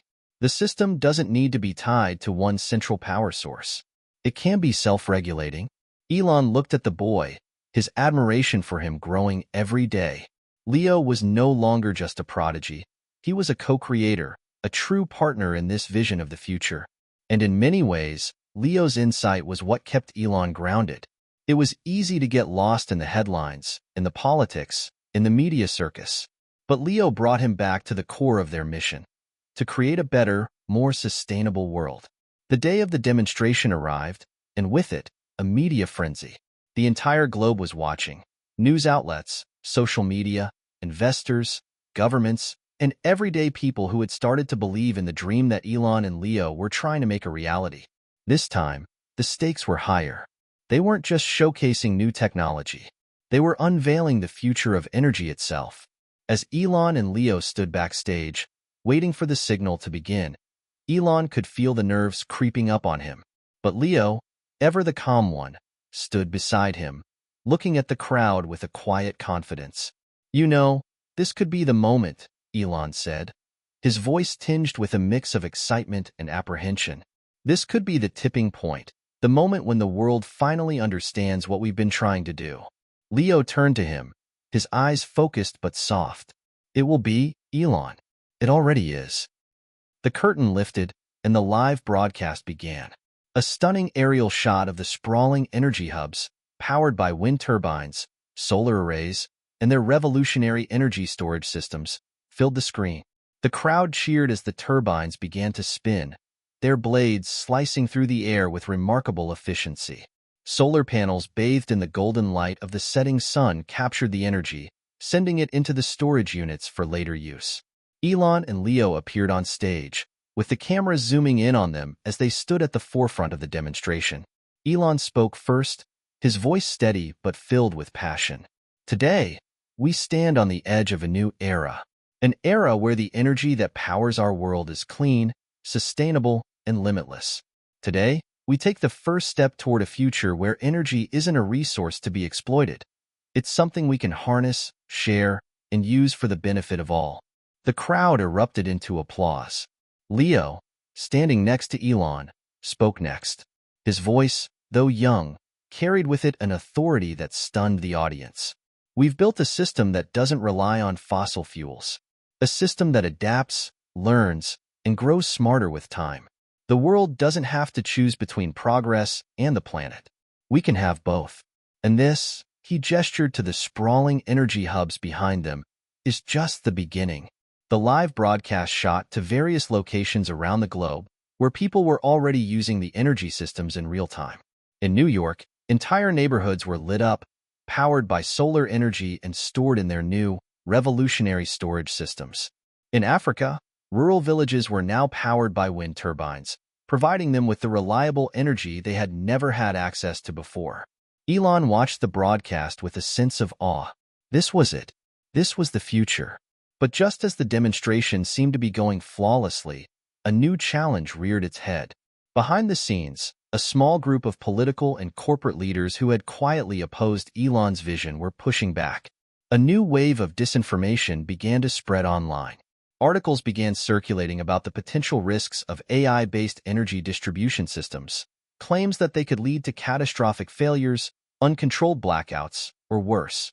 The media picked up the story quickly, and within hours, critics were calling into question the very foundation of Elon's work. Elon's phone buzzed with notifications. He saw headlines like, "AI-powered energy system could be a disaster," and "Elon Musk's grand vision could collapse entire power grids." His stomach sank. He knew the power of misinformation, and he understood just how damaging it could be. But he also knew that he couldn't let it deter them. The technology they had built wasn't perfect, but it was the best hope the world had. Leo, who had been watching the headlines with a furrowed brow, turned to Elon. "They're scared," Leo said quietly, "and that's why they're fighting so hard. They know the world is changing, and they don't want to lose control." Elon exhaled slowly. "I know, but we can't let them win." The next few days were a blur of meetings, press conferences, and strategy sessions. Elon and Leo worked together, their bond growing stronger by the day. They crafted a counter-narrative, pushing back against the disinformation with data, real-world examples, and support from key scientific and engineering figures. It wasn't going to be easy, but Elon was more determined than ever. The world was on the brink of a revolution, and nothing, not even a smear campaign, would stop it. In the coming weeks, as the pressure continued to mount, Elon and Leo prepared for the next phase. They had the technology, they had the vision, and most importantly, they had each other. Together, they were ready to face whatever came next. The backlash was expected. After all, nothing as transformative as Elon's vision could go without stirring up resistance. But what followed was something far more intense than Elon had anticipated. As the disinformation campaign spread, it took on a life of its own. Social media platforms were flooded with fake articles, doctored images, and sensational headlines about the dangers of AI-controlled energy grids. The public, already skeptical of new technologies, was now divided. Some believed in the dream of a cleaner, more sustainable future. Others feared the disruption it could cause. Elon stood in his office late one night, staring out at the city skyline, his mind racing. The energy revolution had taken a step forward, but now it was under attack from all sides. Corporate giants, political figures with vested interests, and even environmentalists who feared the unintended consequences of AI integration were all lining up against him. Leo, sitting across the room, was unusually quiet. The boy, who usually offered sharp insights and bold ideas, was lost in thought. It wasn't that he wasn't capable of handling the pressure. In fact, it seemed like the higher the stakes, the more focused he became. But this time, it was different. This time, the world was watching. "Elon," Leo said after a long pause, "they're afraid. They've seen the future, and they don't want it. But we can't back down now. Not when we're this close." Elon turned and walked over to Leo. The young genius had a way of cutting through the noise, always pulling the conversation back to the heart of the matter. "I know," Elon replied, "but they're trying to paint us as a threat, as a danger to the stability of society.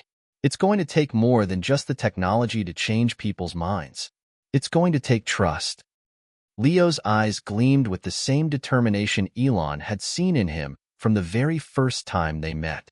"Trust is earned," Leo said, "and we can show them that this is the future, not some science fiction fantasy. If we prove that our systems work, if we show the world that this isn't just a pipe dream, the critics will have nowhere to go." Elon nodded slowly, a sense of purpose building within him.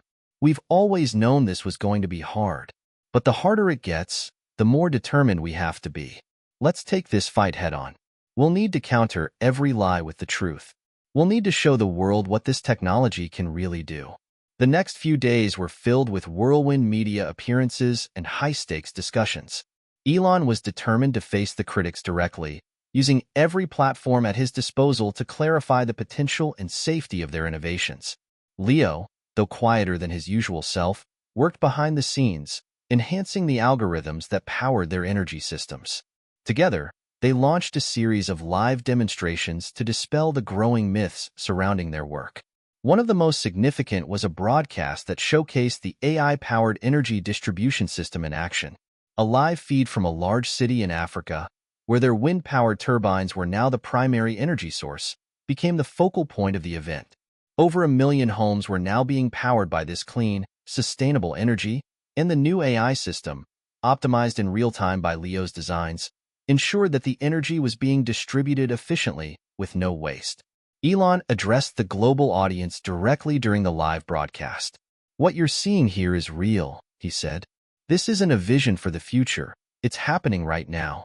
These communities are no longer dependent on unstable fossil fuel economies. They're empowered by a system that learns and adapts in real time to ensure that every person in every home has access to clean energy. This is the future we're building together." The broadcast was met with mixed reactions. Some hailed it as groundbreaking, while others questioned the scalability and reliability of the system. Despite the public debate, Elon and Leo pressed on. Late one evening, as Elon sat at his desk reviewing data from the latest demonstration, his phone buzzed. It was a message from Leo, who had been busy analyzing energy consumption metrics from the test cities. "Come see this," Leo's message read. Elon made his way to the lab, where Leo was already waiting, eyes glued to the screen. "Check this out," Leo said, tapping a few buttons on the keyboard. The screen displayed a map of the energy distribution in a city in Europe. What Elon saw took him by surprise. The AI was not only optimizing energy distribution but was also predicting energy demand shifts days in advance, based on weather patterns, consumption habits, and even historical data. It was working better than they had hoped. "This is incredible," Elon muttered, his mind racing. "This is beyond just making clean energy more accessible. This is a system that could radically change how we approach everything from agriculture to manufacturing. The applications are endless." Leo nodded. "And the best part? The AI doesn't just respond, it anticipates. It learns from every interaction and adapts." Elon smiled, feeling a rare moment of clarity. They weren't just on the edge of a new energy revolution. They were about to unlock an entirely new way of living. But with the stakes so high, he knew they needed more than just technological success. They needed the public to see the bigger picture. It wasn't long before their efforts caught the attention of some unlikely allies. A prominent environmental activist, once a vocal critic of Elon's approach, reached out with an unexpected message. "I've been watching," the message read. "The work you're doing is what we've been fighting for. I'd like to talk." Elon was skeptical at first, but after a meeting with the activist, it became clear that their shared goals of creating a more sustainable world outweighed any previous differences. She explained that the anti-Elon sentiment among some environmental groups had less to do with the technology and more to do with how the world's energy systems were being forced to transition. People feared the social, political, and economic chaos that might accompany such a massive shift. "We can't wait forever," the activist said, her eyes intense. "If the world continues down its current path, we'll all pay the price." But the message has to be clear. This isn't just a technological innovation. This is a global movement. Elon saw the potential in this new partnership. He agreed to a joint campaign, combining his technological prowess with her grassroots following, aimed at educating the public on how their systems could reshape the future. The message was simple but powerful. Together, we can create a new energy economy that benefits everyone, without sacrificing the planet. The campaign was a success beyond what they had anticipated. Public perception began to shift. More people, from every corner of the world, began to embrace the idea of clean, AI-optimized energy. News outlets that had previously been hostile began to report more favorably, focusing on the positive outcomes they were already seeing in test cities. Despite the gains, Elon knew they were only halfway there. The battle for the future of energy wasn't just about technology. It was about convincing people that change was possible, that they could be part of it, and that it was in their best interest to make that leap. For Elon and Leo, the journey had only just begun. As the weeks passed, The momentum behind Elon and Leo's vision grew.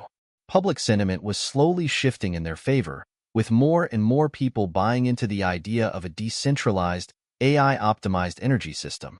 The positive effects of their technology were becoming impossible to ignore. In the test cities, residents reported fewer power outages, cheaper energy bills, and a significant decrease in their carbon footprints. Investors were starting to take notice as well, pouring millions into the project with hopes of riding the wave of what could become the next global energy standard. But with progress came the inevitable opposition, and this time, it was coming from a place of immense power. A well-funded coalition of oil tycoons, energy conglomerates, and political heavyweights had formed to launch a full-scale campaign against Elon's vision. They weren't just trying to undermine the technology, they were trying to discredit Elon and Leo personally. The world had seen the two of them as trailblazers, revolutionaries, but now they were being painted as threats to the stability of the global economy. A major news outlet ran an investigative piece titled, "The Musk-Led Energy Revolution: A Threat to Our Way of Life?" The article accused Elon of being a self-interested billionaire, trying to monopolize the energy industry under the guise of saving the planet. It cast doubts on the scalability of the system, questioned the reliability of AI in such a critical infrastructure, and even suggested that Elon's venture was nothing more than an expensive gamble. The timing couldn't have been worse. Investors were getting jittery, and the media was echoing the critics' narrative. Elon knew that if he let the disinformation spread unchecked, it could set them back years. He couldn't afford to give up now, not when they were so close to transforming the world. One evening, as Elon was in his office reviewing the latest batch of negative press, Leo walked in, holding a tablet. His face was serious, but there was a calmness to him that Elon had come to admire. "Something's happening," Leo said, showing Elon the tablet screen. The data from their systems was flashing in real time, and there was an unexpected anomaly. "What am I looking at?" Elon asked, squinting at the numbers. "We've detected a series of cyber attacks," Leo replied, his tone measured. "It looks like someone is trying to infiltrate our energy grids. They're targeting the AI systems, trying to destabilize the network." Elon's heart skipped a beat. The timing was too perfect. He had suspected that the campaign against them might escalate, but a cyber attack on their energy infrastructure was a step further than he had anticipated. It was no longer just a war of words. It was an attack on the future they were trying to build. "How serious is it?" Elon asked. "It's advanced," Leo said, tapping a few more buttons on the tablet. "We've got firewalls in place, but they're sophisticated. Whoever is behind this is well-funded and well-organized." Elon stood up, pacing back and forth. The attack wasn't just aimed at their technology, it was an attempt to destroy their credibility. If the public saw that their AI systems could be hacked or manipulated, the dream of a decentralized, self-sustaining energy grid would collapse in an instant. "We need to respond," Elon said, a grim resolve settling over him. "We can't let them win. We have to protect the integrity of our systems and make it clear that we're not backing down." Leo nodded. "I've already contacted our cybersecurity team. They're working on it, but we'll need to go public with this. Get ahead of the narrative before they do." Elon took a deep breath. This wasn't just a technological battle. It was a battle for the future, for the truth. And he knew that if they didn't act swiftly, they could lose everything. The following day, Elon held a press conference, his face steely but determined. It was time to confront the attackers head-on, to let the world know what was really happening. "I know there are concerns about the future of our energy systems," Elon began, addressing the crowd of journalists. "There are those who are afraid of change, afraid of what it means to embrace new technologies. And then, there are those who are willing to go to any lengths to keep things the way they are, because they stand to lose everything if the world moves forward." He paused, letting the weight of his words settle in. "We've been the target of a coordinated cyber attack aimed at undermining the trust and security of our energy systems. This is not just about stealing information or creating confusion. This is about preventing progress. But we won't let them succeed. Our AI-powered energy systems are safe, they're secure, and they are the future of energy." The room fell silent. Elon could see the journalists scribbling notes, the wheels turning in their heads. He knew that this would be a pivotal moment. If they could rally the public behind them, they could turn the tide. We've been preparing for attacks like this, Elon continued. Our cybersecurity teams are already on top of it, and we're working with international authorities to ensure that our systems are protected. This is not just a fight for clean energy, it's a fight for the future of our world. And we will not let fear and misinformation stop us from achieving that future. The press conference was a success. For the first time in weeks, the narrative began to shift. People started to see Elon not just as a billionaire entrepreneur, but as a defender of innovation. The media, recognizing the gravity of the situation, reported on the cyber attacks with the seriousness they deserved. More importantly, the public began to rally around them. They weren't just cheering for the technology, they were cheering for the idea that they could be part of something larger than themselves, a movement that transcended borders and industries. Leo, who had been working around the clock to fortify their systems, smiled as the news broke. "It's working," he said, standing beside Elon. Elon looked at him, a mixture of pride and relief in his eyes. "You were right. We had to take this fight head-on. But we've still got a long way to go." Leo nodded, his gaze unwavering. "We always do. But the future's worth it." The battle was far from over, but for the first time in weeks, Elon felt a sense of hope. They had faced down the storm, and they had come out stronger on the other side. They had proved that they wouldn't be intimidated, that they would keep pushing forward no matter what. And as the world watched, Elon and Leo knew that this was just the beginning. The road ahead would be filled with more obstacles, more setbacks, and more enemies. But they were ready. Together, they would change the world. Just as Elon and Leo thought they had begun to stabilize their progress, a new twist appeared. A twist that no one could have predicted. Amid the growing tensions and political resistance, an unexpected figure reached out to Elon. President Emily Grant, the leader of the United States, a woman known for her pragmatism and for having steered her country through one of the most turbulent political periods in modern history. Grant had once been critical of Elon's ambitions. She had voiced skepticism about the cost of overhauling an entire nation's energy infrastructure and the unintended consequences such a disruption might have. But now, months after the cyber attacks and with the pressure mounting, she found herself questioning whether her earlier reservations were justified. Elon sat in his office, his phone vibrating in his pocket. When he saw who the message was from, his heart skipped a beat. President Emily Grant. He read her message carefully. "Elon, I've been watching the developments closely.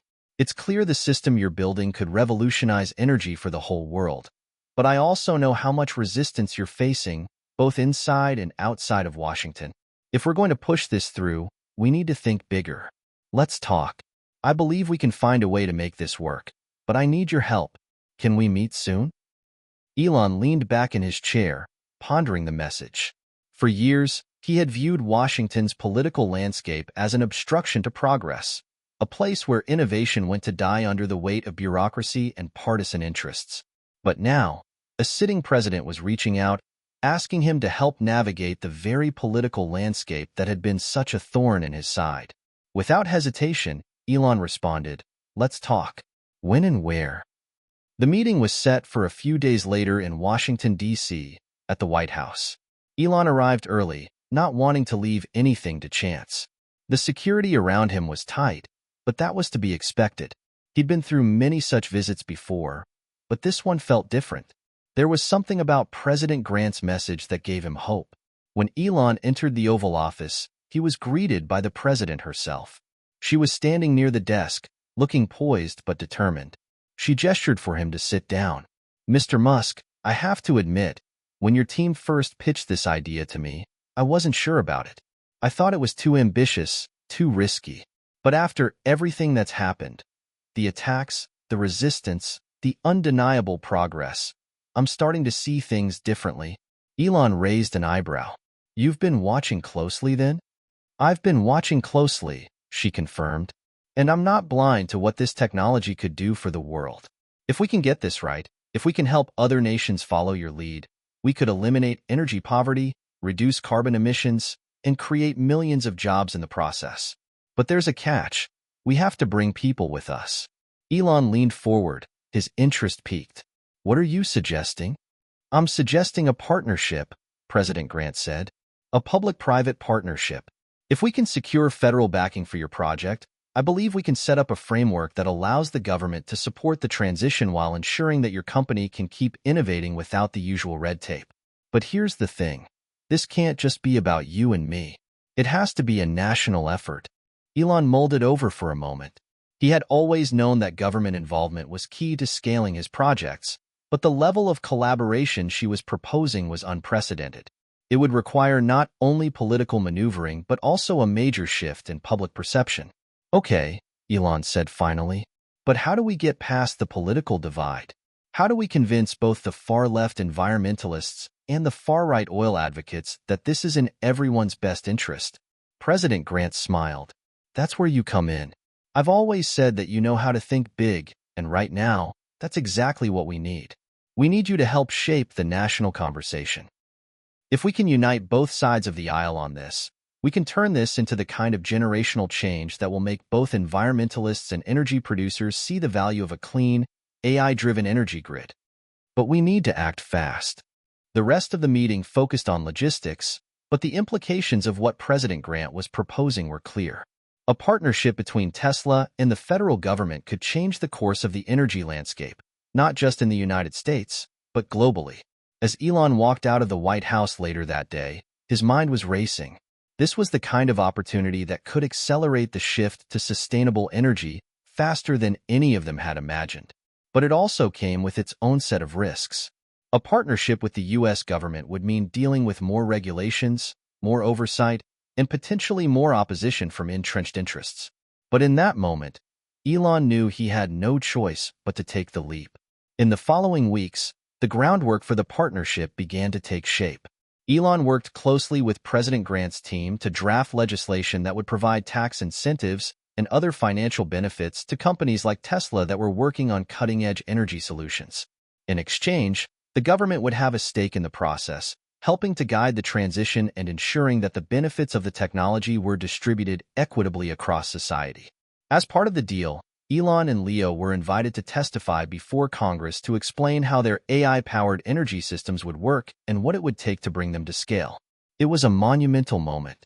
Not only were they about to get the kind of government support they needed, but they were also going to have to face one of their most significant challenges yet, convincing lawmakers, who had long been skeptical of Elon's grand ideas, that they had the power to make this vision a reality. The testimony before Congress was scheduled for a month after the meeting with President Grant. The atmosphere in the hearing room was tense. Lawmakers from all sides of the political spectrum were present, and the skepticism in the air was palpable. Elon and Leo sat at the witness table, facing a sea of hard-nosed politicians and curious onlookers. Elon had been in the room for many high-stakes presentations, but this was different. This was the moment that could determine the future of his company and of the world's energy future. He glanced at Leo, who was quietly adjusting his notes.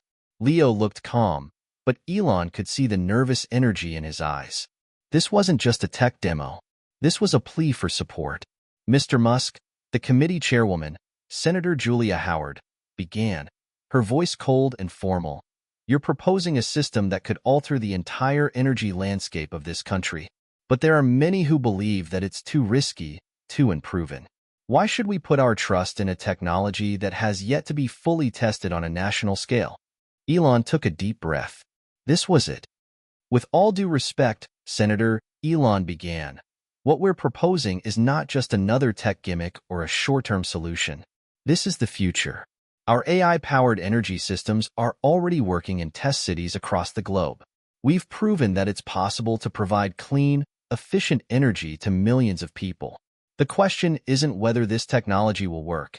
It's whether we're ready to let the world move forward. The room fell silent. Elon could feel the weight of the moment settling in. This wasn't just about clean energy. This was about trust. And in this room, with everything on the line, Elon had to show the world that he was ready to lead. The days following Elon's testimony before Congress were a whirlwind. The hearings had been broadcast live, and media outlets across the world were buzzing with the implications of what had just happened.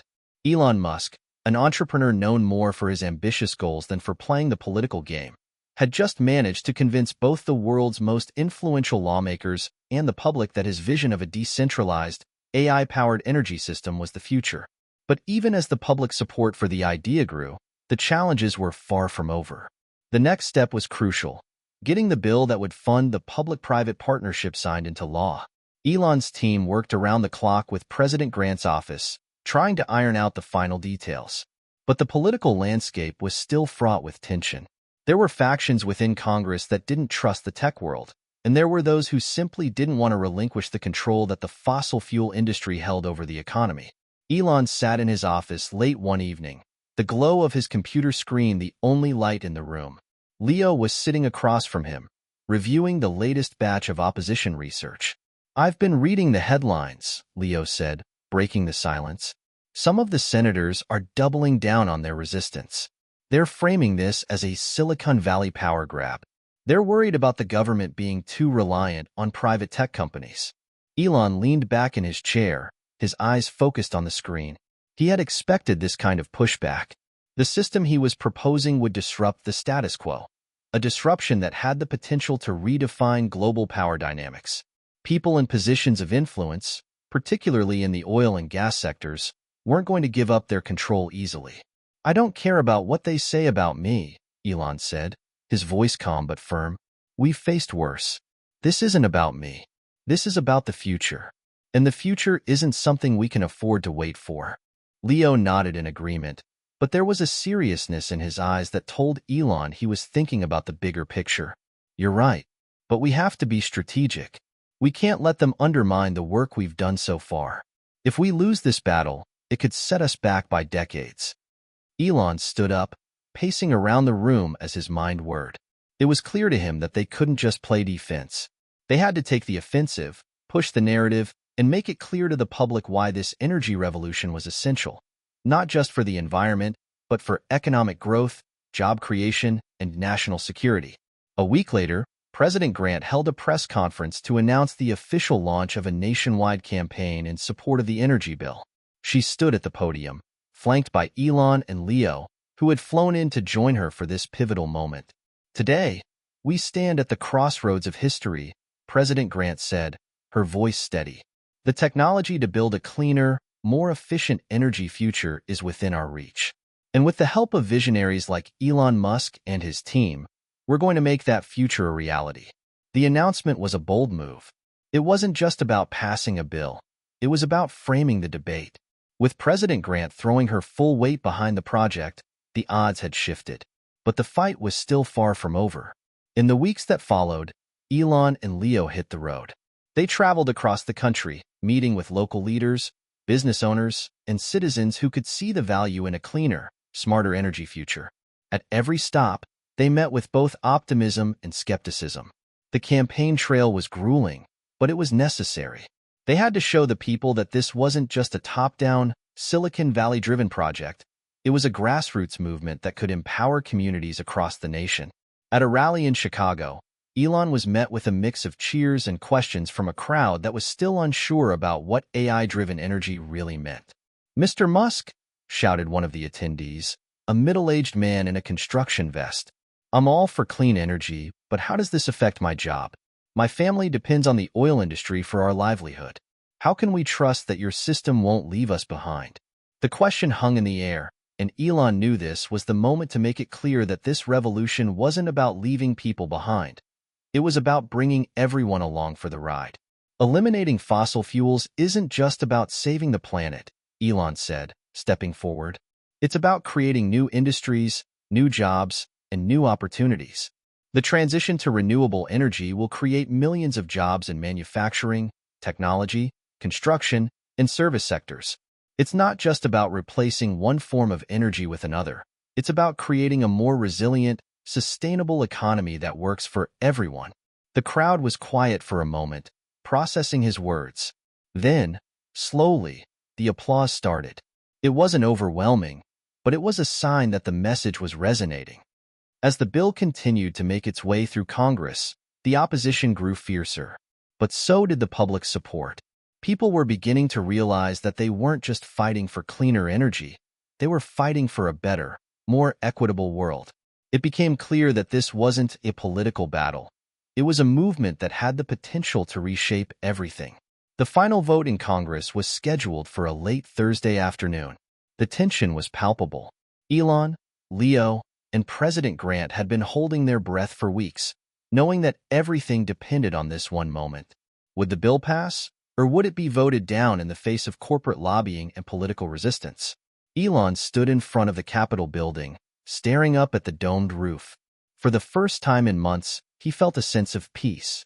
He had done everything he could. He had fought for the vision he believed in, and he had pushed the world to see that the future wasn't something to fear. It was something to build. As the vote count came in, the room fell silent. 134 in favor, 98 against, the clerk announced. Elon felt a rush of relief. They had done it. The bill had passed. The clean energy revolution was now not just an idea, it was the law of the land. Months later, Elon and Leo stood in front of a new solar farm that had been built using their technology. The land, once dotted with oil rigs, was now home to miles of solar panels and state-of-the-art AI infrastructure. The clean energy grid was live, and the country was beginning to feel the benefits. The world had changed, and they had played a pivotal role in making that change happen. As Elon looked out over the sprawling farm, he turned to Leo. "We did it," Elon said, his voice a mix of disbelief and awe. Leo smiled, his eyes filled with the same sense of accomplishment. "We did. But it's just the beginning." And with that, they both knew. This was the start of a new era, one where the future wasn't about choosing between technology and the environment. It was about integrating both to build something greater than the sum of its parts. The world had changed, and it had changed for the better. Together, Elon Musk and Leo had sparked the beginning of a revolution, one that would change the course of history forever. Hit subscribe and leave a comment with where you're watching from. This story might just spark a new beginning. What do you think is the next frontier for innovation in energy? Let's continue the conversation.